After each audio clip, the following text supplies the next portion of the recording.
A very good evening and स्वागत है आप सभी का शेर खान क्लासरूम के फ्री ट्रेनिंग प्रोग्राम पर जो आज है फ्यूचर्स एंड ऑप्शंस बेसिक्स पर।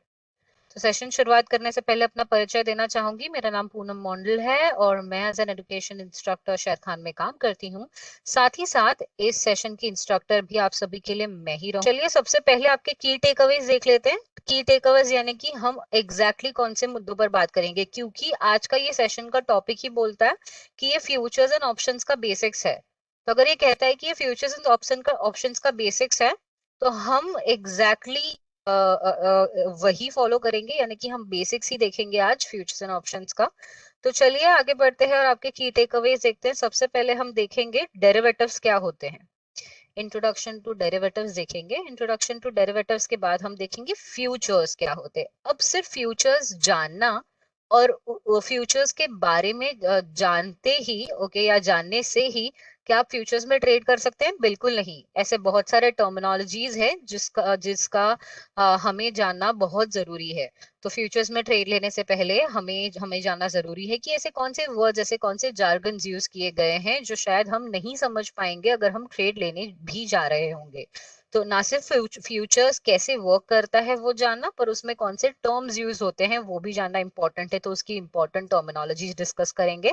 फिर हम डिस्कस करेंगे ऑप्शंस का इंट्रोडक्शन। फिर हम डिस्कस करेंगे कि ऐसे ही कुछ सिमिलरली इंपॉर्टेंट टर्मिनोलॉजीज होंगी ऑप्शंस की, तो ये भी हम देखेंगे।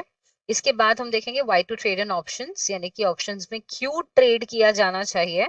और एक फाइनल में क्विक रिकैप देख लेंगे जो जो चीजें हमने डिस्कस की है। तो ये सारे हैं आपके key takeaways from the training. Basically इन सब मुद्दों पर आज हम करेंगे चर्चा। तो चलिए बढ़ते हैं एग्जैक्टली अपने टॉपिक पर, मेन मुद्दे पर बात करते हैं डेरिवेटिव्स की। आप सब सोच रहे होंगे हमने तो ये ट्रेनिंग अटेंड करना, हम चाह रहे हैं फ्यूचर्स एंड ऑप्शंस के बेसिक्स पर, ये डेरिवेटिव्स क्या है? तो डेरिवेटिव्स क्या है ये आपको बताने के लिए सबसे पहले बता दूं कि डेरिवेटिव्स का इंट्रोडक्शन क्या है। डेरिवेटिव्स क्या कहता है? डेरिवेटिव्स एक सिक्योरिटी है उसके अंडरलाइंग एसेट का। और ये अंडरलाइंग एसेट की जो वैल्यू है, बेसिकली डेरिवेटिव्स की जो वैल्यू है वो डिटरमाइन होती है उनके अंडरलाइंग एसेट के वैल्यू से। So what is a derivative? A derivative, it's a security with an underlying asset and the value of these derivatives are based on the value of the underlying asset. अब ये चाहे काफी सरल दो वाक्य होंगे, पर जरूर इसको एक्सप्लेन करने के लिए मैं शायद और आपको मीनिंग नहीं दूंगी। एक एग्जांपल लेते हैं जो काफी और इसे इजी बना देगा हमें समझने के लिए। ओके, तो मान लीजिए हमारे पास तीन चीजें हैं स्क्रीन के सामने। ओके, एक क्या है? बटर, दूसरा आइसक्रीम, तीसरा चीज। चीज, आइसक्रीम एंड बटर, ये तीनों चीजें आपके स्क्रीन के सामने हैं। ओके, ये तीनों में एक चीज कॉमन है कि ये तीनों खाद्य पदार्थ है। इनका खाद्य पदार्थ होने के अलावा भी इनमें एक चीज कॉमन है। क्या आप मुझे सभी बता सकते हैं इन तीनों चीजों में एक चीज ऐसी क्या है जो काफी कॉमन है? या फिर मैं कह सकती हूँ ऐसा कोई एक चीज है, अल्टीमेटली उसी एक ही चीज से ये तीनों चीजें बनी है। बिनॉय जी का रिप्लाई मुझे मिला है। ओके, अंसारी जी का भी रिप्लाई मिला है, राकेश जी, प्रवीण जी का भी रिप्लाई मिला है। ओके, नंदी जी ने भी कहा। ओके, सो आप सारे कह रहे हैं।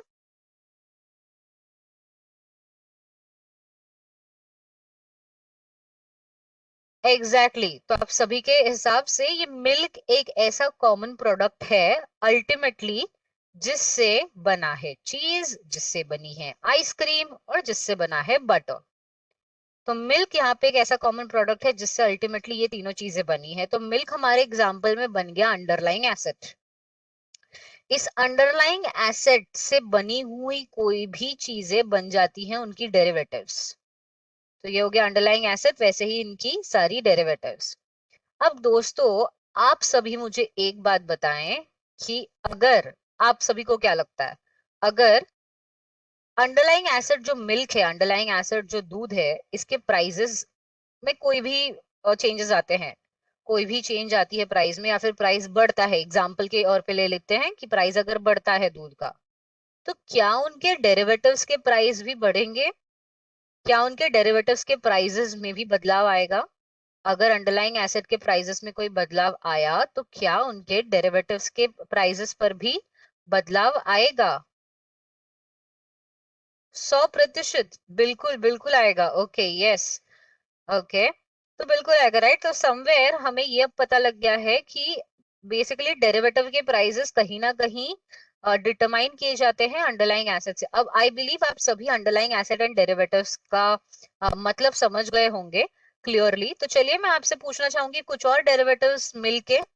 वैसे तो मिल्क से काफी और डेरिवेटिव्स हम सकते हैं, तो क्या आप मुझे बताना चाहेंगे कुछ और डेरिवेटिव्स मिल्क के, दूध के कुछ और डेरिवेटिव्स? अगर दूध हमारा अंडरलाइंग एसेट है तो उनके और क्या डेरिवेटिव हो सकते हैं, चीज, बटर और आइसक्रीम को छोड़कर?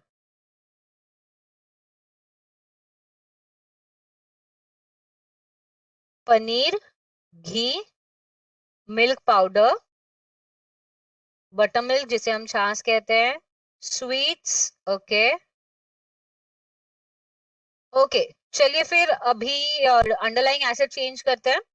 अगर अंडरलाइंग एसेट मैं कहूँ गेहूं, अगर अंडरलाइंग एसेट मान लेते हैं गेहूं है, जिसे हम कहते हैं वीट, ओके, तो उनके डेरिवेटिव्स क्या होंगे? वीट की डेरिवेटिव्स क्या क्या होगी फिर, गेहूं के डेरिवेटिव्स? चपाती, आटा, बिस्किट, दलिया, वीट नूडल्स, और ओके, ब्रेड, लापसी, ओके। अभी मुझे ऐसा लगता है कि आप सभी डेरिवेटिव्स और अंडरलाइंग एसेट्स के बीच में जो डिफरेंस है वो समझ गए होंगे, एंड इनका रिलेशन भी। तो इससे अब हम ये जो दो वाक्य है वो काफी सरलता से समझ पाएंगे। तो एग्जाम्पल के साथ लेते हैं इन दो वाक्यों को। तो एग्जाम्पल के और पर इसे ऐसे रीड करेंगे कि डेरिवेटिव्स क्या है। सो डेरिवेटिव, लेट्स से डेरिवेटिव जैसे कि चीज, या फिर derivative let's say ice cream, okay. Ice cream is a security with N underlying asset, जो अंडरलाइंग एसेट क्या है, milk. And the value of ice cream, दूसरा वाक्य, and the value of ice cream is determined based on the value of underlying asset जो है milk. अब इसका meaning बहुत ज्यादा ही सरलता से आप सभी समझ गए होंगे आफ्टर द एग्जाम्पल जो हमने देखा। तो basically most common underlying assets में जो आते हैं वो होते हैं stocks, commodities, currencies, interest rates and market index.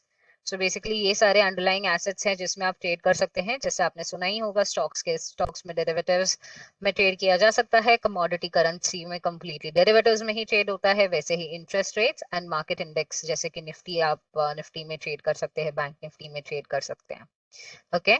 It is characterized by high leverage. अब ये डेरिवेटिव्स कहता है कि ये कैरेक्टराइज्ड बाय हाई लेवरेज है। तो बेसिकली इसका मतलब क्या है?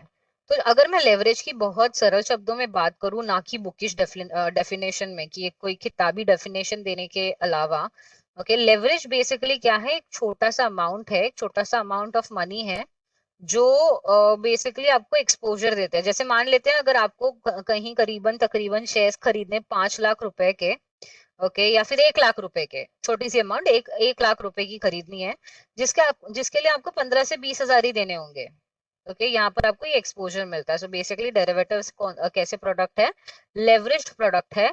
और इसके बारे में हम और आगे बात करेंगे जब हम फ्यूचर्स के बारे में जानेंगे आगे, और ऑप्शंस के बारे में भी, ओके। तो ये था introduction to derivatives.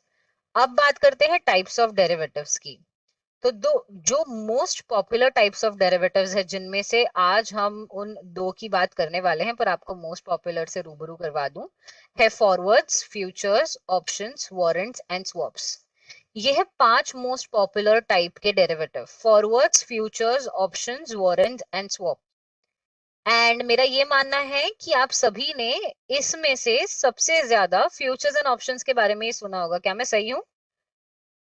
I believe आप में से सबसे ज्यादा लोगों ने सिर्फ फ्यूचर्स एंड ऑप्शंस के बारे में सुना होगा, राइट?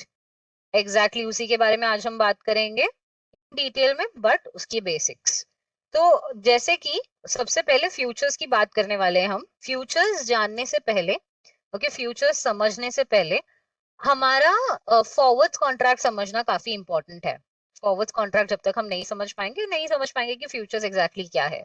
तो चलिए क्विकली फॉरवर्ड्स कॉन्ट्रैक्ट समझ लेते हैं कि क्या है, और ये फॉरवर्ड्स कॉन्ट्रैक्ट क्या है आपको बताने के लिए डेफिनेशन तो नहीं दूंगी, एग्जाम्पल का सहारा लेंगे।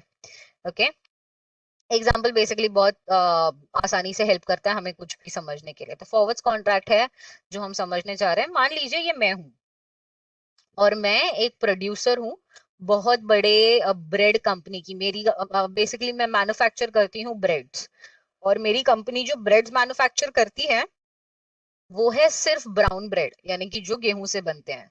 ओके, तो मेरी कंपनी में जो ब्रेड्स मैन्युफैक्चर होते हैं उसके लिए गेहूं सबसे ज्यादा लगता है।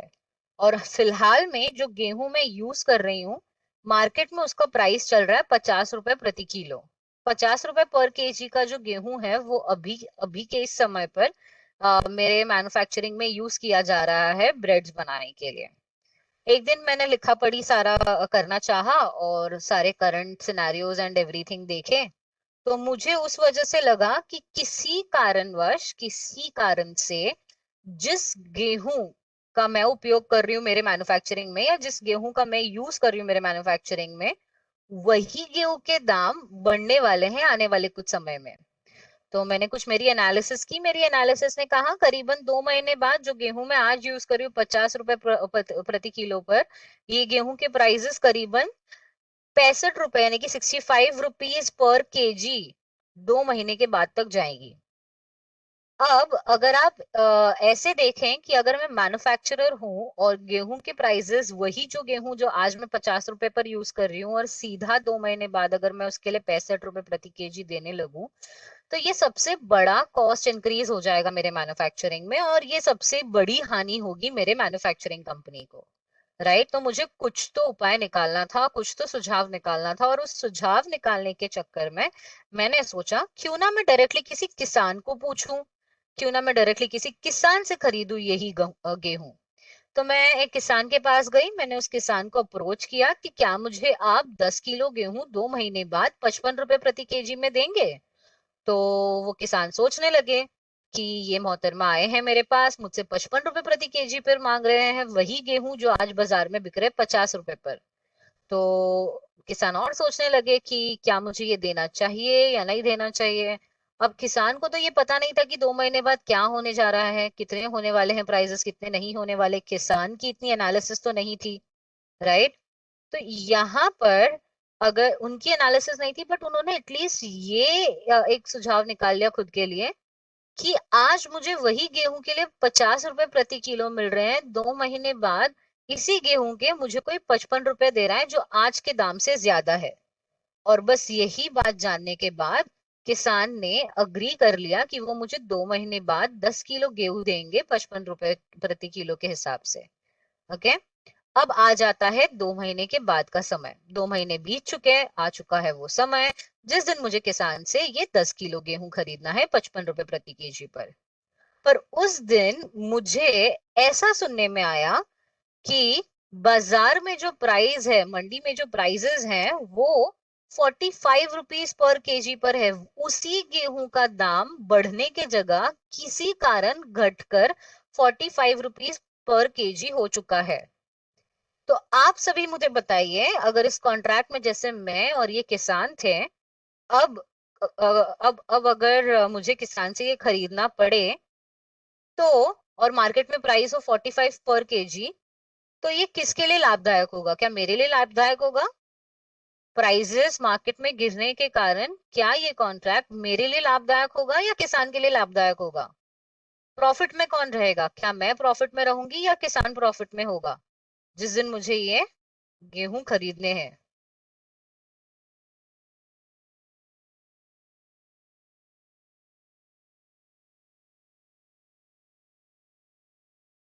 ओके, तो जैसे आप कह रहे हैं कि ये लाभदायक होगा फार्मर के लिए और मेरे लिए होगा लॉस, क्योंकि बिल्कुल बिल्कुल सही जिन्होंने भी कहा कि ये फार्मर यानी कि किसान के लिए प्रॉफिट होगा और मेरे लिए लॉस, क्योंकि अगर किसान को इसे मंडी में बेचना होता तो वो बेचते इसे 45 पर केजी में, पर अब मैं उनसे 10 किलो खरीद रही हूँ 55 रुपए पर, तो 10 रुपए ज्यादा मिल रहे हैं उन्हें हर प्रति केजी पर, तो ये हुआ प्रॉफिटेबल फार्मर के लिए और मेरे लिए लॉस। पर उसी दिन सिनेरियो सेकंड अज्यूम हम ये करेंगे कि बाजार में जो प्राइजेस मैंने अज्यूम किए थे वो प्राइजेस एक्चुअली गए 2 महीने बाद 65 पर केजी पर। 2 महीने बाद जिस दिन मुझे ये गेहूं फार्मर से लेनी थी, किसान से लेना था ये गेहूं, उस दिन प्राइजेस मार्केट में 65 पर केजी वही गेहूं की चल रही थी। तो अब दोबारा से मैं और किसान इस पर्टिकुलर कॉन्ट्रैक्ट में है, तो ये वेरी ऑब्वियस मेरे लिए प्रॉफिटेबल होगा और किसान के लिए लॉस, क्योंकि इसी के लिए मैंने ये कॉन्ट्रैक्ट किया था, राइट, कि मुझे लॉस नहीं होना चाहिए। पर अगर हम गौर करें तो ये दोनों कॉन्ट्रैक्ट में हम देख सकते हैं कि या तो मैं लॉस में हूं या तो दूसरे केस में फार्मर लॉस में है, यानी कि किसान लॉस में। तो बेसिकली आप देख रहे हैं कि कोई एक हम दोनों में से एक समय पर लॉस में तो है ही, नुकसान में तो है ही, चाहे वो पहला सिनेरियो हो जिसमें मैं नुकसान में हूं, चाहे वो दूसरा सिनेरियो हो जिसमें किसान नुकसान में है। ओके, तो आप सभी को अब मुझे ये बताना है कि जैसे कि पहले सिचुएशन में मैं लॉस में हूं और यानी कि मैं नुकसान में हूं, क्या मैं किसान को कह सकती हूँ कि नहीं नहीं, मुझे हो रहा है नुकसान और मुझे अब आपसे गेहूं नहीं खरीदने? और या फिर क्या किसान मुझे दूसरे सिनेरियो में ये कह सकता है कि नहीं मोहतरमा, मुझे आपको ये गेहूं नहीं बेचने, क्योंकि मुझे हो रहा है काफी नुकसान, तो मैं आपको ये गेहूं और बेच नहीं सकता। तो क्या हम दोनों में से कोई भी एक, जब भी जो भी लॉस में हो, ओके, जब भी जो भी नुकसान में हो, क्या हम दोनों में से कोई भी एक मना कर सकता है या तो खरीदने या बेचने से?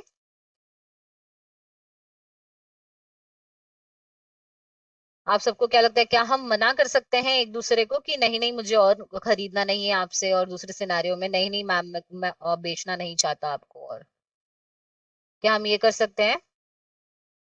तो जैसे कि आप सभी ने कहा, यानी कि मोस्ट ऑफ आप में से सभी ने ये मेंशन किया कि नहीं, हम ना नहीं कह सकते, कि हम ये नहीं कह सकते, हम डिनाई नहीं कर सकते, क्योंकि हम ऑलरेडी कॉन्ट्रैक्ट बना चुके हैं।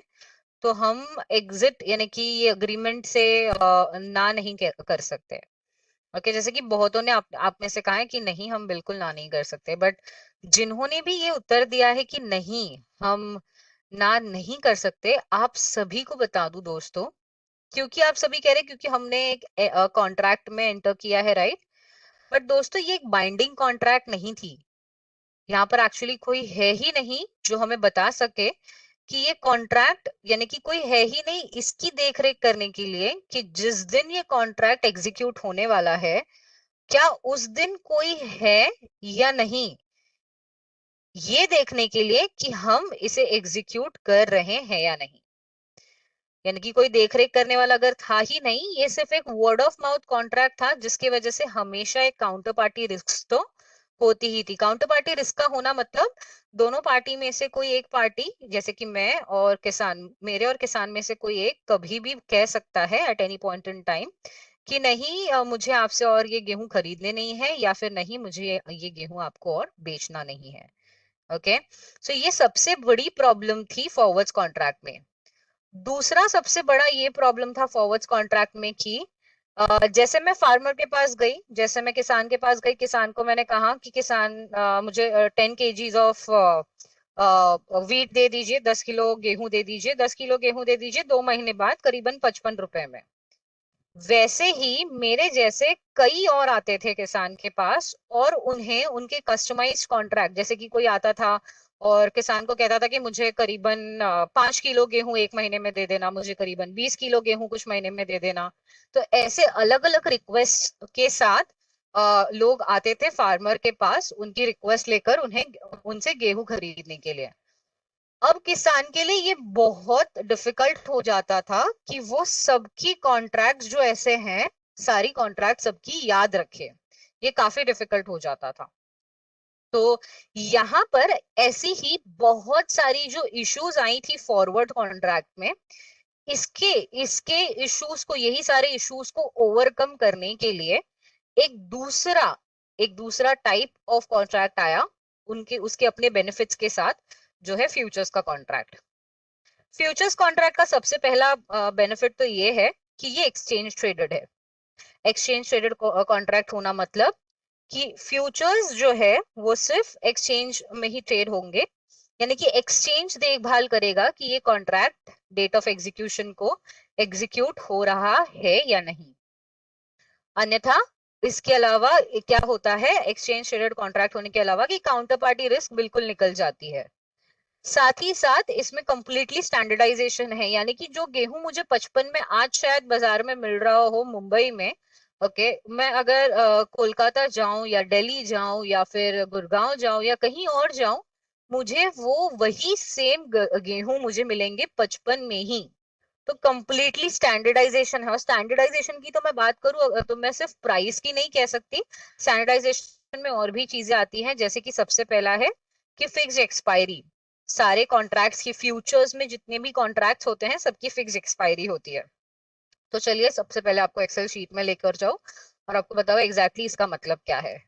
तो बेसिकली अगर आप कोई एक फ्यूचर्स कॉन्ट्रैक्ट में निवेश करना चाहते हैं, आपको एक समय पे सिर्फ फ्यूचर्स के 3 ही कॉन्ट्रैक्ट दिखेंगे, जिनके नाम होते हैं नियर नियर मंथ के कॉन्ट्रैक्ट, दूसरा होता है नेक्स्ट मंथ का कॉन्ट्रैक्ट, तीसरा होता है फार मंथ का कॉन्ट्रैक्ट। ओके, जो करंट मंथ चल रहा होता है वो होता है नियर मंथ का कॉन्ट्रैक्ट जो है मई, जो नेक्स्ट मंथ होता है वो नेक्स्ट मंथ का कॉन्ट्रैक्ट होता है जून, जो फार मंथ होता है वो नेक्स्ट के अगले महीने का कॉन्ट्रैक्ट होता है जो है जुलाई। मई जून जुलाई ये हुआ आपका 3 महीने का कॉन्ट्रैक्ट। फ्यूचर्स में निवेश करने का आप सोच रहे हैं तो आपको ये 3 ही कॉन्ट्रैक्ट एक पॉइंट इन टाइम पर मिलेंगे।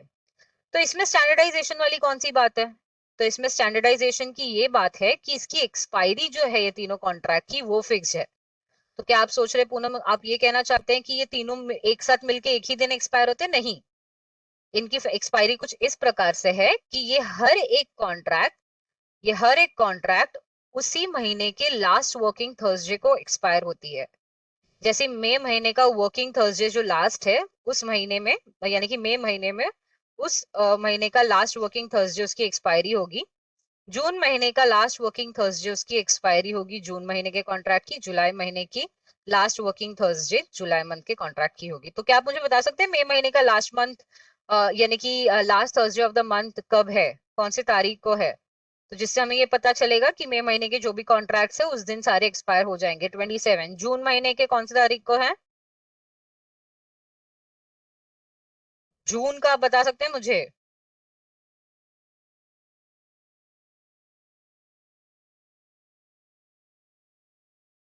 जून का last working Thursday 24, perfect. So 24, okay. तो ये ऐसे ही last working Thursday of the respective month है उनकी फिक्स एक्सपायरी, ये तो फिक्स हुआ। और दूसरी बात आपको ये भी और बता दूं, तो मान लेते हैं कि आज है, ओके, आज है 27th अज्यूम कर रहे हैं हम कि आज है 27th ऑफ मई, ठीक है। 27th ऑफ मई को बेसिकली ये पर्टिकुलर कॉन्ट्रैक्ट जो है वो हो जाएगा एक्सपायर। अब ये एक्सपायर होने के बाद हम 28 मई को, 28 मई भी तो ट्रेडिंग डे है, वो भी तो फ्राइडे है, तो 28 मई को मुझे कौन से 3 कॉन्ट्रैक्ट दिखेंगे? नियर नेक्स्ट 3 महीने के कॉन्ट्रैक्ट तो एक ही साथ दिखने चाहिए, राइट? 3 महीने का कॉन्ट्रैक्ट मुझे एक ही साथ दिखना चाहिए, बट 3 कौन सा होगा, क्योंकि 27 मई को ही ये तो क्या हो चुका है, ये हो चुका है एक्सपायर। तो अब 28 मई से, एग्जैक्टली 28 मई से अब मुझे दिखेगा नियर मंथ में पिछले महीने का नेक्स्ट, यानी कि यहाँ पर दिखेगा जून, पिछले महीने का फार होगा मेरा इस महीने का नेक्स्ट जो बन जाएगा जुलाई, और फार मंथ में क्या होगा, अगस्त। बिल्कुल सही कहा विवेक जी ने और असर जी ने कि ये हो गए मेरे नए कॉन्ट्रैक्ट्स। 28 में से अब मैं ये 3 कॉन्ट्रैक्ट्स देख पाऊंगी जिसमें मैं निवेश कर सकती हूँ, जो होंगे जून जुलाई और अगस्त का। ऐसे ही कॉन्ट्रैक्ट साइकिल चलता जाएगा।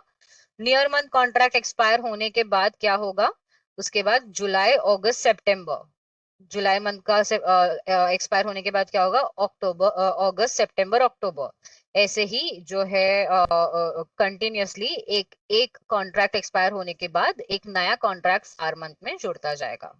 स्टैंडर्डाइजेशन में फिक्स एक्सपायरी के साथ ही साथ इनकी लॉट साइज भी फिक्स्ड है, स्टैंडर्डाइज्ड है।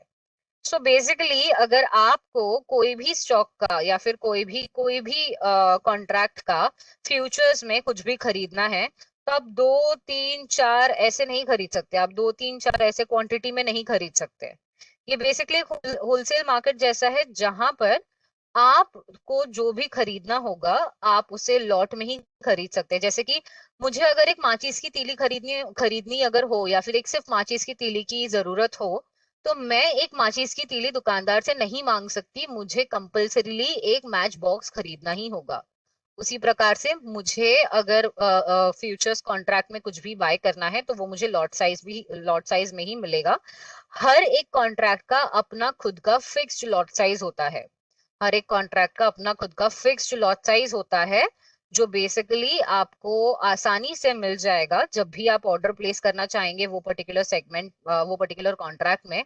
सबसे पहले तो लॉट साइज आपको उसी में दिख ही जाएगी। पर अगर आपको लॉट साइज कौन से कॉन्ट्रैक्ट में कितना है ये जानना है, तो यहाँ पर लिंक्स का जो ऑप्शन है, इसमें डेरिवेटिव इन्फोकिट का ऑप्शन दिया हुआ है। डेरिवेटिव इन्फोकिट हमेशा अपडेटेड होता है, तो बेसिकली आप इस पे क्लिक करके डाउनलोड कर सकते हैं वेबसाइट से डेरिवेटिव इन्फोकिट। जो एक छोटा सा एक्सेल जो है वो डाउनलोड करेगा, उसमें सारी डेरिवेटिव कॉन्ट्रैक्ट्स के जो भी डिटेल्स होंगी वो दी होंगी इस डेरिवेटिव इन्फोकिट में। ओके, अब डेरिवेटिव्स जो इंडिया में ट्रेड किए जाते हैं, चलिए क्विकली देख लेते हैं कि कौन से ऐसे डेरिवेटिव्स हैं जो इंडिया में ट्रेड किए जाते हैं। डेरिवेटिव्स जो इंडिया में ट्रेड किए जाते हैं वो सिर्फ और सिर्फ एक्सचेंज ट्रेडेड है। ओके, जिसमें काउंटर पार्टी रिस्क नहीं होते, जिसमें से हमने एक ऑलरेडी देख लिया, इसमें का एक हिस्सा फ्यूचर्स है ही और दूसरा है ऑप्शंस। और इसी वजह से आज हम यही दोनों जो है देखने जा रहे हैं, फ्यूचर्स एंड ऑप्शंस के बेसिक्स के बारे में पढ़ने जा रहे हैं। तो एक्सचेंज इंडिया में सिर्फ एक्सचेंज ट्रेडेड डेरिवेटिव्स ट्रेड होते हैं, जिनमें से एक है फ्यूचर्स और दूसरा है ऑप्शंस। फ्यूचर्स हमने अब तक काफी जान ही लिया है। फ्यूचर्स क्या कहता है? एक फाइनेंशियल कॉन्ट्रैक्ट है फ्यूचर्स, दो पार्टी के बीच में, वर्ड ऑफ माउथ कॉन्ट्रैक्ट नहीं होना चाहिए। ये एक फाइनेंशियल कॉन्ट्रैक्ट है दो पार्टी के बीच में, जहां पर स्टैंडर्ड क्वांटिटी और क्वालिटी मेंटेन होनी जरूरी है। अब आप में से कुछ सोच रहे होंगे कि स्टैंडर्ड क्वांटिटी का पूनम तो समझता है, क्योंकि जैसे कि मैंने कहा कि फिक्स्ड लॉट साइज में ही ट्रेड होता है, तो स्टैंडर्ड क्वांटिटी का तो मुद्दा समझ में आ गया। ये क्वालिटी कहाँ से इतनी इंपॉर्टेंट आ गई? ओके, ये क्वालिटी क्यों इतना महत्व है? इस फ्यूचर्स कॉन्ट्रैक्ट में क्वालिटी इतना मायने क्यों रखता है? तो क्वालिटी की अगर मैं बात करूं दोस्तों, तो क्वालिटी बहुत ज्यादा इंपॉर्टेंट होता है जब हम कमोडिटी कॉन्ट्रैक्ट की बात करते हैं। कमोडिटी कॉन्ट्रैक्ट में क्वालिटी काफी इंपॉर्टेंट रोल प्ले करता है, क्योंकि वहां पर एक्चुअल डिलीवरी होती है कमोडिटी की। इसीलिए फ्यूचर्स कॉन्ट्रैक्ट में फाइनेंशियल कॉन्ट्रैक्ट होना जरूरी है, और वो स्टैंडर्ड क्वांटिटी और क्वालिटी दोनों। ठीक है, इसके बाद इसमें आप दो तरीके के पोजीशन ले सकते हैं, या तो एक लॉन्ग पोजीशन या शॉर्ट पोजीशन ले सकते हैं। बेसिकली इसको सरल शब्दों में अगर आप सभी को समझाऊं, तो लॉन्ग पोजीशन शॉर्ट पोजीशन आपके व्यू पर बेस्ड होता है कि आप बेरिश हैं या बुलिश है उस कॉन्ट्रैक्ट पर। सो बेसिकली अगर आप किसी कॉन्ट्रैक्ट पे मान लेते हैं एबीसी लिमिटेड का कॉन्ट्रैक्ट है, उस कॉन्ट्रैक्ट के प्राइस 100 रुपए चल रहे हैं, जिसको जो आपको लगता है 120 रुपए तक जाएंगे, यानी कि आप बेरिश हैं। ओके, आप बेरिश हैं। तो अगर आप बेरिश हैं तो बेसिकली आप क्या करेंगे? बाय करेंगे, और जैसे ही आप खरीदते हैं प्राइसेस वेट करेंगे ऊपर जाने का और उसे सेल कर देंगे। इसे कहते हैं, आई मीन आप बुलिश हैं, I am so sorry. Basically आप बुलिश हैं, यानी कि आप एक्सपेक्ट कर रहे हैं कि प्राइसेस ऊपर जाएंगे। आप एक्सपेक्ट कर रहे हैं कि प्राइसेस ऊपर जाएंगे, जिसके वजह से आप पहले तुरंत ही प्राइसेस 100 रुपए पर होने पर इसे क्या कर लेते हैं? खरीद लेते हैं, और जैसे ही प्राइसेस ऊपर चले जाते हैं उससे आप सेल कर देंगे। तो इसे कहते हैं, कौन सी तरीके की पोजीशन बन जाती है? पहले खरीदना फिर हायर प्राइस से बेचना, इसे कहते हैं लॉन्ग पोजीशन। ओके, इसे कहते हैं लॉन्ग पोजीशन लेना। अब बुलिश होना यानी कि प्राइसेस ऊपर ऊपर जाने का एक्सपेक्ट करना, किसी कारणवश आप एक्सपेक्ट करें कि प्राइसेस ऊपर की ओर जाएंगे, बट इसी समय कोई बेरिश भी हो सकता है। बेरिश होना यानी कि आप जब एक्सपेक्ट कर रहे हैं कि यही 100 रुपए का जो स्टॉक है, ये करीबन 90 रुपए तक गिरेगा इसका प्राइस किसी कारणवश। इसे खामखा हम नहीं खरीद सकते। 100 रुपए पर प्राइसेस नीचे जाने पर अगर मुझे इसे बेचना पड़े तो ये फॉर श्योर लॉस होगा, जो हम नहीं चाहते, जो हम नहीं चाहते। तो हम रादर क्या कर सकते हैं? हम इसे सेल कर सकते हैं, जिसे आप कह सकते हो शॉर्ट सेलिंग, जिसे आप शॉर्ट सेलिंग भी कह सकते हैं। तो शॉर्ट सेलिंग बेसिकली क्या है? शॉर्ट सेलिंग में बेसिकली आप पहले वो कॉन्ट्रैक्ट को बेचेंगे, कॉन्ट्रैक्ट को पहले बेचकर आप वेट करेंगे कि प्राइसेस नीचे गिरे, और फिर उसे बाय बैक करे, जिसे कहते हैं अपना पोजीशन भी कवर कर लेना। जिससे क्या होगा कि मैं मार्केट में इसे हायर प्राइस में पहले बेच रही हूँ, प्राइसेस नीचे आने पर मैं वेट करके उसे बाय बैक करूंगी, उसी कॉन्ट्रैक्ट को बाय बैक करूंगी या फिर कवर करूंगी। जिसका जिसका अर्थ ये हुआ कि आपने क्या लिया, शॉर्ट पोजीशन। शॉर्ट पोजीशन जहां पर आप सबसे पहले बेचते हैं, ओके, वो पर्टिकुलर कॉन्ट्रैक्ट एंड उसके बाद में खरीदते हैं उस कॉन्ट्रैक्ट को, तो उसे कहते हैं शॉर्ट पोजीशन ले ला। लॉन्ग पोजीशन जहां पर आप पहले बाय करते हैं फिर सेल करते हैं जब आप बुलिश हो। ओके, सो ये हुआ long position and short position जो आप ले सकते हैं इस कॉन्ट्रैक्ट में। अब इंपॉर्टेंट टर्मिनोलॉजीज इन फ्यूचर्स में बात करते हैं। चलिए टर्मिनोलॉजीज की ओर बढ़ते हैं। टर्मिनोलॉजीज में जो फ्यूचर्स की टर्मिनोलॉजीज हम देखेंगे उसमें सबसे पहला है स्पॉट प्राइस। ये स्पॉट प्राइस क्या है? स्पॉट प्राइस आप सभी को बताने के लिए चलिए quickly blank market watch open कर लेती हूँ। ब्लैंक मार्केट वॉच ओपन करने के लिए यहाँ से मैंने कर लिया एक लोकल मार्केट वॉच ओपन। एक लोकल मार्केट वॉच में नॉर्मली एक स्टॉक ऐड करूंगी। आप मुझे सजेस्ट कर सकते हैं कोई स्टॉक का नाम जो मैं यहाँ से निफ्टी में से ऐड कर लूंगी। निफ्टी का कोई एक स्टॉक सजेस्ट कर सकते हैं? Okay, HDFC। ओके, जो फर्स्ट सजेशन था वो ही मैंने लिया है।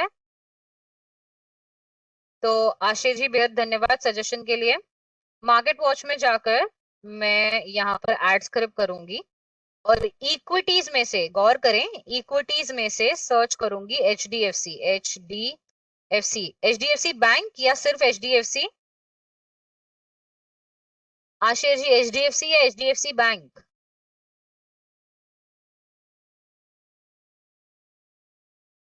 Okay, only HDFC। तो चलिए हमने HDFC ऐड कर लिया। HDFC ऐड कर लिया जिसका प्राइस करीबन अभी जो बंद हुआ है आज जिस प्राइस पर, वो प्राइस है 2400 यानी कि 2438। 2438 इसके करंट मार्केट प्राइसेस है जिस प्राइस पर ये HDFC क्लोज हुआ है। ओके, तो इसे कहा जाता है, इसका स्पॉट प्राइस इसे कहा जाता है। उस स्टॉक का इक्विटी में जो भी दाम चल रहा हो उसे कहा जाता है उसका स्पॉट प्राइस। ओके, अब मैं वही दोबारा मार्केट वॉच में जाकर दोबारा से एड स्क्रिप्ट कर कर, ना कि इक्विटी में क्लिक करके बट डेरिवेटिव्स में क्लिक करूंगी और स्क्रिप्ट्स में से सर्च करूंगी HDFC, एंटर, एंड यहाँ से इंस्ट्रूमेंट जो है वो चाहिए फ्यूचर्स का और शो। तो आप देख रहे हैं सिर्फ 3 महीने का कॉन्ट्रैक्ट है एक पॉइंट इन टाइम में, जो है मई जून एंड जुलाई का। मई जून एंड जुलाई में का जो कॉन्ट्रैक्ट है 27 मई को जो है एक्सपायर होगा, 24 मई को जून का, 29 जुलाई को जुलाई का जो कॉन्ट्रैक्ट है 29 को। ओके, तो इसमें से एक नियर मंथ कॉन्ट्रैक्ट ऐड करेंगे यानी कि 27 का कॉन्ट्रैक्ट, और मैं करूंगी इसे ऐड। अब आप देख रहे हैं HDFC के नाम के साथ आगे की एक्सपायरी जुड़ी है जो है 27 मई। करीबन अभी जो बंद हुआ है आज जिस प्राइस पर, वो प्राइस है 2400 यानी कि 2438। 2438 इसके करंट मार्केट प्राइसेस है जिस प्राइस पर ये HDFC क्लोज हुआ है। ओके, तो इसे कहा जाता है इसका स्पॉट प्राइस। इसे कहा जाता है उस स्टॉक का इक्विटी में जो भी दाम चल रहा हो उसे कहा जाता है उसका स्पॉट प्राइस। ओके, अब मैं वही दोबारा मार्केट वॉच में जाकर दोबारा से एड स्क्रिप्ट कर कर, ना कि इक्विटी में क्लिक करके बट डेरिवेटिव्स में क्लिक करूंगी और स्क्रिप्ट्स में से सर्च करूंगी HDFC, एंटर, एंड यहाँ से इंस्ट्रूमेंट जो है वो चाहिए फ्यूचर्स का और शो। तो आप देख रहे हैं सिर्फ 3 महीने का कॉन्ट्रैक्ट है एक पॉइंट इन टाइम में, जो है मई जून एंड जुलाई का। मई जून एंड जुलाई में का जो कॉन्ट्रैक्ट है 27 मई को जो है एक्सपायर होगा, 24 मई को जून का, 29 जुलाई को जुलाई का जो कॉन्ट्रैक्ट है 29 को। ओके, तो इसमें से एक नियर मंथ कॉन्ट्रैक्ट ऐड करेंगे यानी कि 27 का कॉन्ट्रैक्ट, और मैं करूंगी इसे ऐड। अब आप देख रहे हैं HDFC के नाम के साथ आगे की एक्सपायरी जुड़ी है जो है 27 मई 2021। ओके, ये पर्टिकुलर कॉन्ट्रैक्ट जो है वो एक्सपायर हो जाएगा। इसका मतलब ये नहीं कि HDFC चार्ट यानी कि निफ्टी में से निकल जाएगा। 27 को फ्यूचर्स का ये कॉन्ट्रैक्ट जो है ये एक्सपायर होकर फिर नया 3 कॉन्ट्रैक्ट दिखेगा जो है जून, जुलाई एंड अगस्त का। बट अभी के लिए हमारा ये जानना जरूरी है कि क्या इन दोनों प्राइस में, क्या ये स्पॉट का जो प्राइस है, जो करंट मार्केट प्राइस है इक्विटी में एचडीएफसी का, वो और एचडीएफसी का प्राइस फ्यूचर्स में क्या वो सेम है या अलग है। तो आप देख रहे हैं कुछ अंतर तो बिल्कुल है। फ्यूचर्स में इसका प्राइस क्या चल रहा है, 2442। ओके, तो कुछ अंतर जरूर है। इसी अंतर को हम कहते हैं ये फ्यूचर्स प्राइस। इसके बाद इसी अंतर को हम कहते हैं बेसिस। सो बेसिस होते हैं 3 प्रकार के। अगर आपका स्पॉट प्राइस जो है, तो आपको, आप सभी को याद रखना है कि बेसिस जो 3 प्रकार के होते हैं वो किस पे डिपेंड करते हैं। हम फ्यूचर्स पढ़ रहे हैं, राइट? तो ये फ्यूचर्स पर ही डिपेंड करते हैं, फ्यूचर्स की प्राइस पर ही डिपेंड करते हैं। तो अभी स्पॉट प्राइस अगर चल रहा है 10,500 और फ्यूचर्स का प्राइस चल रहा है 10,600, तो क्या मुझे आप बता सकते हैं कि कितना डिफरेंस है इन दोनों अमाउंट में, स्पॉट प्राइस और फ्यूचर्स प्राइस में कितना? Spot price Sadanand ji fix नहीं होती, स्पॉट प्राइस तो हर दिन चेंज होते रहता है। अभी मार्केट क्लोज हो चुका है 3:30 बजे, तो एचडीएफसी का प्राइस क्लोज हुआ है 2,438 rupees per. Okay, so basically आपने सभी ने कहा 100 पॉइंट का डिफरेंस है दोनों में, 100 पॉइंट का अंतर है।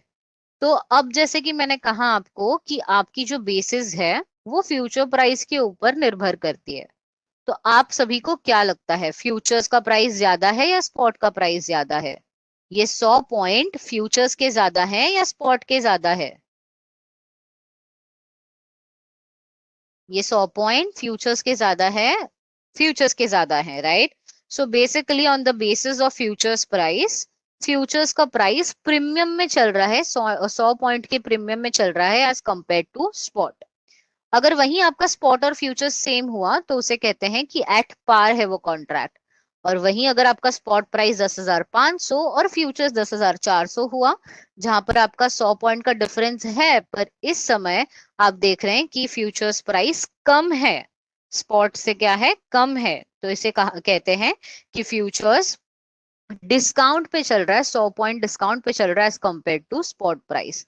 जी नहीं, अंसारी जी, फ्यूचर्स की अगर आप बात करें, ओके सॉरी सदानंद जी, अगर आप फ्यूचर्स की बात करें, फ्यूचर्स का भी प्राइस चेंज होते रहता है जैसे इक्विटीज के प्राइसेस चेंज होते रहते हैं। तो बेसिकली अभी क्लोज हो चुका है मार्केट एंड इसी वजह से आप यहाँ पर कोई चेंजेस नहीं देख पा रहे प्राइसेस में।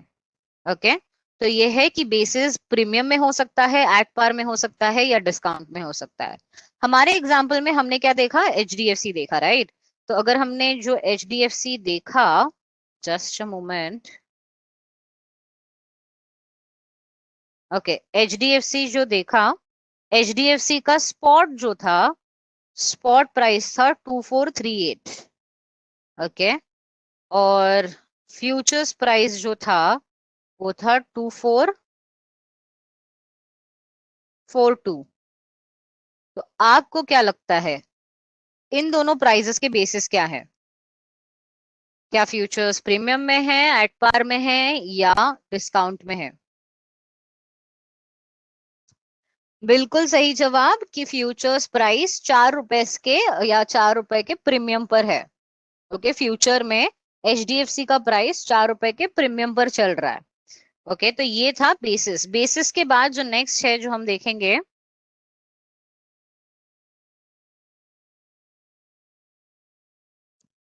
बेसिस के बाद अगला जो है लॉट साइज, जिसके बारे में हम ऑलरेडी चर्चा कर चुके हैं कि फ्यूचर्स में जो भी कॉन्ट्रैक्ट आपको बाय करना है वो लॉट साइज में बाय करना होगा। जैसे कि एचडीएफसी अगर मैं इक्विटी में खरीदूं, राइट क्लिक और बाय करूं, तो आप देख सकते हैं, जस्ट अ मोमेंट,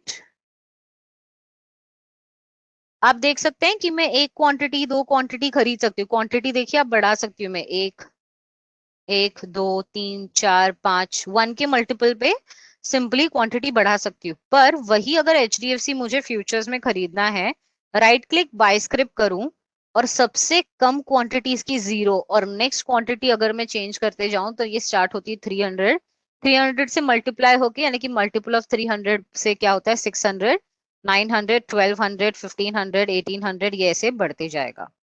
ओके, यानी कि इसका एचडीएफसी का जो लॉट साइज बना वो कितने का लॉट साइज हो गया, 300 का, यानी कि 300 मैं एक ही बार में 300 क्वांटिटी मुझे खरीदना होगा, यानी कि 1 लॉट खरीदना होगा। और अगर मुझे खरीदना है तो उस लॉट साइज के मल्टीपल में मैं खरीद सकती हूँ, 1 लॉट, 2 लॉट या उससे ज्यादा। तो यानी कि 300 पर lot. Perfectly mister Binoy. Okay. तो ऐसे ही आपको वो डेरिवेटिव इन्फो किट्स में सारे कॉन्ट्रैक्ट्स के लॉट साइज मिल जाएंगे, या फिर कॉन्ट्रैक्ट पे राइट क्लिक बाय स्क्रिप्ट करेंगे तो भी। इनिशियल मार्जिन की बात करते हैं। सरल शब्दों में इनिशियल मार्जिन का मतलब है जो अमाउंट आप पे करते हैं फ्यूचर्स कॉन्ट्रैक्ट को खरीदने के लिए। ओके। तो चलिए एक एग्जांपल ले लेते हैं। अगर मुझे कैश में एबीसीडी लिमिटेड खरीदना है, जिसका प्राइस 100 रुपए मार्केट में चल रहा है, करीबन मुझे खरीदना है 4,000 क्वांटिटी उसी एबीसीडी लिमिटेड का। ठीक है। तो मुझे करीबन कितने लगेंगे? 4 लाख रुपए, यानी कि 4,000 क्वांटिटी के मुझे कितने देने होंगे? 4 लाख रुपए। 100 रुपए का अगर एक क्वांटिटी हो तो इक्विटी में अगर मुझे खरीदना हो, यानी कि कैश में अगर मुझे खरीदना हो, तो कितना रुपए लगेगा मुझे? पूरे 4 लाख रुपए। यानी कि मुझे T+2 में तो कंप्लीटली या अल्टीमेटली पूरे 4 लाख रुपए तो देने ही होंगे, राइट?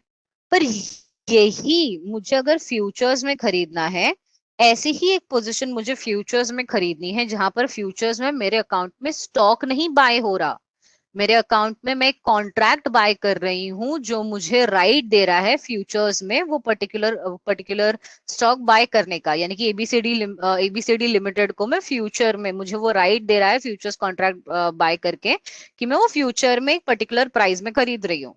तो अगर मैं फ्यूचर्स कॉन्ट्रैक्ट खरीदती हूँ तो इसका मतलब ये नहीं कि मुझे पूरा पूरा का पूरा जो वैल्यू है वो देना पड़े पोजीशन का। तो बेसिकली फ्यूचर्स में भी मान लेते हैं कि मुझे अगर 4,000 क्वांटिटी खरीदना है, ओके, लॉट साइज के अनुसार 4,000 कोई क्वांटिटी होगी जो मुझे खरीदनी होगी, और 100 रुपए के प्राइस पर भी एट पार होगा, प्राइस फ्यूचर्स में एट पार होगा। तो एट पार के प्राइस में 100 रुपए पर ही खरीदना। वैल्यू क्या बन जाती है मेरे मेरे पोजीशन की? जो हो जाती है 4 लाख। पर क्या मुझे पूरा 100% देना है? बिल्कुल नहीं। मार्जिन देना है, एक रिस्पेक्टिव मार्जिन होता है जो ऑटोमेटिकली कैलकुलेट हो जाता है।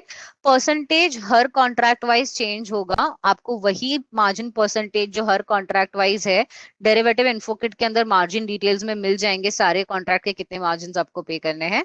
सो बेसिकली यहाँ पे एक छोटा सा एग्जाम्पल ले लिया है हमने कि अगर मान लेते हैं, एक अंदाजन एक एग्जाम्पल ले लेते हैं, 18% जो है मुझे अगर पे करना पड़े एज अ मार्जिन, तो मुझे यही सेम वैल्यू का पोजीशन खरीदने के लिए कितना रुपए देना होगा? जस्ट 72,000। और यही जब मैंने कहा आप सभी को सेशन के शुरू होते समय कि हम डेरिवेटिव्स को यूजुअली ये कहते हैं कि एक लेवरेज प्रोडक्ट है। लेवरेज प्रोडक्ट है यानी कि यहाँ पर आपको एक्सपोजर मिलता है, छोटे अमाउंट से आप एक बड़ा अमाउंट का जो वैल्यू है वो आप खरीद सकते हैं। ओके। सो फ्यूचर्स के लिए आपको ये कॉन्ट्रैक्ट वैल्यू जो होता है वो पे करना होता है। तो क्या आप ये सोच रहे हैं कि 72,000 आज भर दिए तो क्या मुझे रेस्ट ऑफ द अमाउंट कभी अगली बार पे करना? नहीं दोस्तों, ये इनिशियल मार्जिन ही है जो आपको पे करना है। कैलकुलेट करने की कहीं जरूरत नहीं है बिनॉय जी और आप बाकी सभी दोस्तों के लिए। जो भी फ्यूचर्स कॉन्ट्रैक्ट आप खरीदना चाहते हैं, राइट क्लिक करें, बाय स्क्रिप्ट पर क्लिक करें। ठीक है। मान लीजिए मुझे 1 लॉट खरीदनी हो और कौन से प्राइस में खरीदना है? 2440 पर खरीदना है। तो ये जो मार्जिन रिक्वायरमेंट है वो यहाँ पर दे दिया है। तो मान लेते हैं 300 क्वांटिटी एग्जाम्पल की और पर ले लेते हैं। 300 क्वांटिटी मुझे यही एचडीएफसी का खरीदना है। कितने रुपए लगेंगे मुझे? चलिए देख लेते हैं कितने लगेंगे। 300 मल्टीप्लाइड बाय 2438, ओके, करीबन 7,31,400 लगेंगे। और मुझे यही पूरा अमाउंट पे करना है, 7,31,400, राइट? अब पर मुझे यही फ्यूचर्स में खरीदना हो, ये ज्यादा प्राइस में, अज्यूम करते हैं कि फ्यूचर्स में मुझे ये ज्यादा प्राइस में खरीदना है, 2442, चाहे मैं ज्यादा प्राइस दे रही हूँ। ओके। 300 क्वांटिटी, इसकी वैल्यू क्या हो जाएगी यहाँ पर? तो चलिए इसका भी वैल्यू कैलकुलेट कर लेते हैं। 300 मल्टीप्लाइड बाय 2442, और ये हुआ 7,32,600। पर मुझे यहाँ पर वैल्यू कितनी पे करनी है? कितना मार्जिन पे करना है? मार्जिन मुझे सिर्फ ये पे करना है, 1,89,033। ओके, 1,89,033। यही अमाउंट जो है मुझे फ्यूचर्स में पे करना है। फ्यूचर का कॉन्ट्रैक्ट खरीदने के लिए एक यही छोटा सा अमाउंट है जो मुझे पे करना है। जो आप देख सकते हैं करीबन आधे से भी कम कम का अमाउंट है जो आप यूज कर सकते हैं या फिर पे कर सकते हैं कोई भी फ्यूचर्स कॉन्ट्रैक्ट खरीदने के लिए। जैसे कि मैं दोबारा रिपीट करूंगी, आप सभी को मार्जिन कैलकुलेट करने की आवश्यकता नहीं है। आपको क्वांटिटी प्राइस एंटर करना है, मार्जिन ऑटोमेटिकली यहाँ पर कैलकुलेट होकर आ जाता है। अब क्लोज करती हूँ ये पर्टिकुलर विंडो को और हम जाते हैं नेक्स्ट टर्मिनोलॉजी की ओर। हमने देख लिया इनिशियल मार्जिन। अब बात करते हैं बिग ट्रेड प्लस की। दोस्तों बिग ट्रेड प्लस एक टाइप ऑफ ऑर्डर है जो आप फ्यूचर्स, आप जरूर फ्यूचर्स और इक्विटी फ्यूचर्स और कमोडिटी फ्यूचर्स में, ओनली इक्विटी फ्यूचर्स में बेसिकली लगा सकते हैं। बिग ट्रेड प्लस है क्योंकि कमोडिटी फ्यूचर्स में सिर्फ बिग ट्रेड ऑर्डर्स लगा सकते हैं, ना कि big trade plus. Big trade plus सिर्फ और सिर्फ इक्विटी फ्यूचर्स में आप लगा सकते हैं। तो ये big trade plus order exactly है क्या? Big trade plus order basically एक इंट्राडे ऑर्डर है जो आपको इंट्राडे के लिए और ज्यादा एक्सपोजर देता है, और ये एक्सपोजर जो आपको मिलता है, जो मार्जिन आप पे करते हैं उसमें आपको ज्यादा एक्सपोजर मिलता है ऑन द बेसिस ऑफ सब आपका स्टॉप लॉस। चलिए आपको एग्जांपल दिखा दूं, वो ज्यादा इजी होगा। तो यही यही फ्यूचर्स का कॉन्ट्रैक्ट राइट क्लिक करूं और इस पर एडवांस ऑर्डर में जाके बाय बिग ट्रेड प्लस करूं, तो यहाँ पर 300 क्वांटिटी, प्राइस यही रख देते हैं 2442। ओके। ट्रिगर प्राइस जो है, स्टॉप लॉस हम जैसे ही स्टॉप लॉस डालेंगे वैसे ही यहाँ पर मार्जिन कितना लगेगा वो आ जाएगा। उसके पहले मैं यहाँ पर मेरा टारगेट डालू 2700 मान लीजिए, और यहाँ पर मैंने मेरा स्टॉप लॉस प्राइस डाला। मेरा स्टॉप लॉस प्राइस है 2434। ओके। आप देख सकते हैं 2400 सिर्फ और सिर्फ 2400 रुपए मुझे लगेंगे। ओके। अगर मैंने यहाँ पर डाला 2440, आप देख रहे हैं सिर्फ 600 रुपए मार्जिन लगेंगे मुझे। और अगर मैंने स्टॉप लॉस डाला 23500, so basically on the basis of जो भी, या फिर मैं 2439 अगर डालती हूँ तो 900। ओके। सो 2439 पर अगर मैंने बिग ट्रेड प्लस किया, अगर बिग ट्रेड प्लस का ऑप्शन लेती हूँ मैं, ओके, बिग ट्रेड प्लस, जिससे मैं खरीदना चाह रही हूँ 24, जिसका मैंने स्टॉप लॉस रखा है, खरीदा तो सेम प्राइस में है, ओके, 2442 पे ही, पर स्टॉप लॉस मैंने रखा इसी 300 क्वांटिटी के लिए, कितना रखा स्टॉप लॉस? 2438, और या फिर 2439। सो चाहे वैल्यू इसकी यही बने, पर मुझे सिर्फ 900 रुपए पे करने पड़ रहे हैं। कहाँ 1 लाख और कहाँ सिर्फ 900 रुपए, या कहाँ सिर्फ 2400 रुपए। तो ये छोटे से अमाउंट के साथ मैं बिग ट्रेड प्लस में इंट्रा डे भी कर सकती हूँ। तो ये एक बड़ा बेनिफिट है बिग ट्रेड प्लस का, जो सिर्फ इक्विटी फ्यूचर्स में आपको दिया गया है। दूसरा कॉन्ट्रैक्ट साइकिल, जिसका हमने ऑलरेडी चर्चा कर लिया है कि अगर एक महीने का कॉन्ट्रैक्ट एक्सपायर हो जाता है तो अगले महीने वो मंथ का एक्सपायर होने के बाद एक नया महीना ऐड होकर आ जाता है। जो लास्ट है वो बात करेंगे एम टू एम, यानी कि मार्क टू मार्केट का। व्हाट ये मार्क टू मार्केट क्या है exactly? So mark to market की अगर मैं बात करूं दोस्तों, ये mark to market daily settlement है, एक कंटिन्यूस सेटलमेंट है जो आपके अकाउंट में होता है। जितना भी नोशनल प्रॉफिट या लॉसेस होता है आपके, आप अपने ट्रेड में करने वाले हैं उसके साथ कंटिन्यूसली आपके अकाउंट में रिफ्लेक्ट करेगा। अगर आपने पोजीशन चाहे स्क्वायर ऑफ की हो या नहीं तो भी आपके अकाउंट में आपको वो दिखता रहेगा। एक एग्जांपल दिखा दूं आप सभी को। एग्जांपल के तौर पे यहाँ पर मान लेते हैं मेरे पास ट्रेडिंग बैलेंस मेरे अकाउंट में था करीबन 1 लाख रुपए का। ओके। सो अगर आप देखें तो 1 लाख रुपए का अमाउंट जो है मेरे अकाउंट में अवेलेबल है।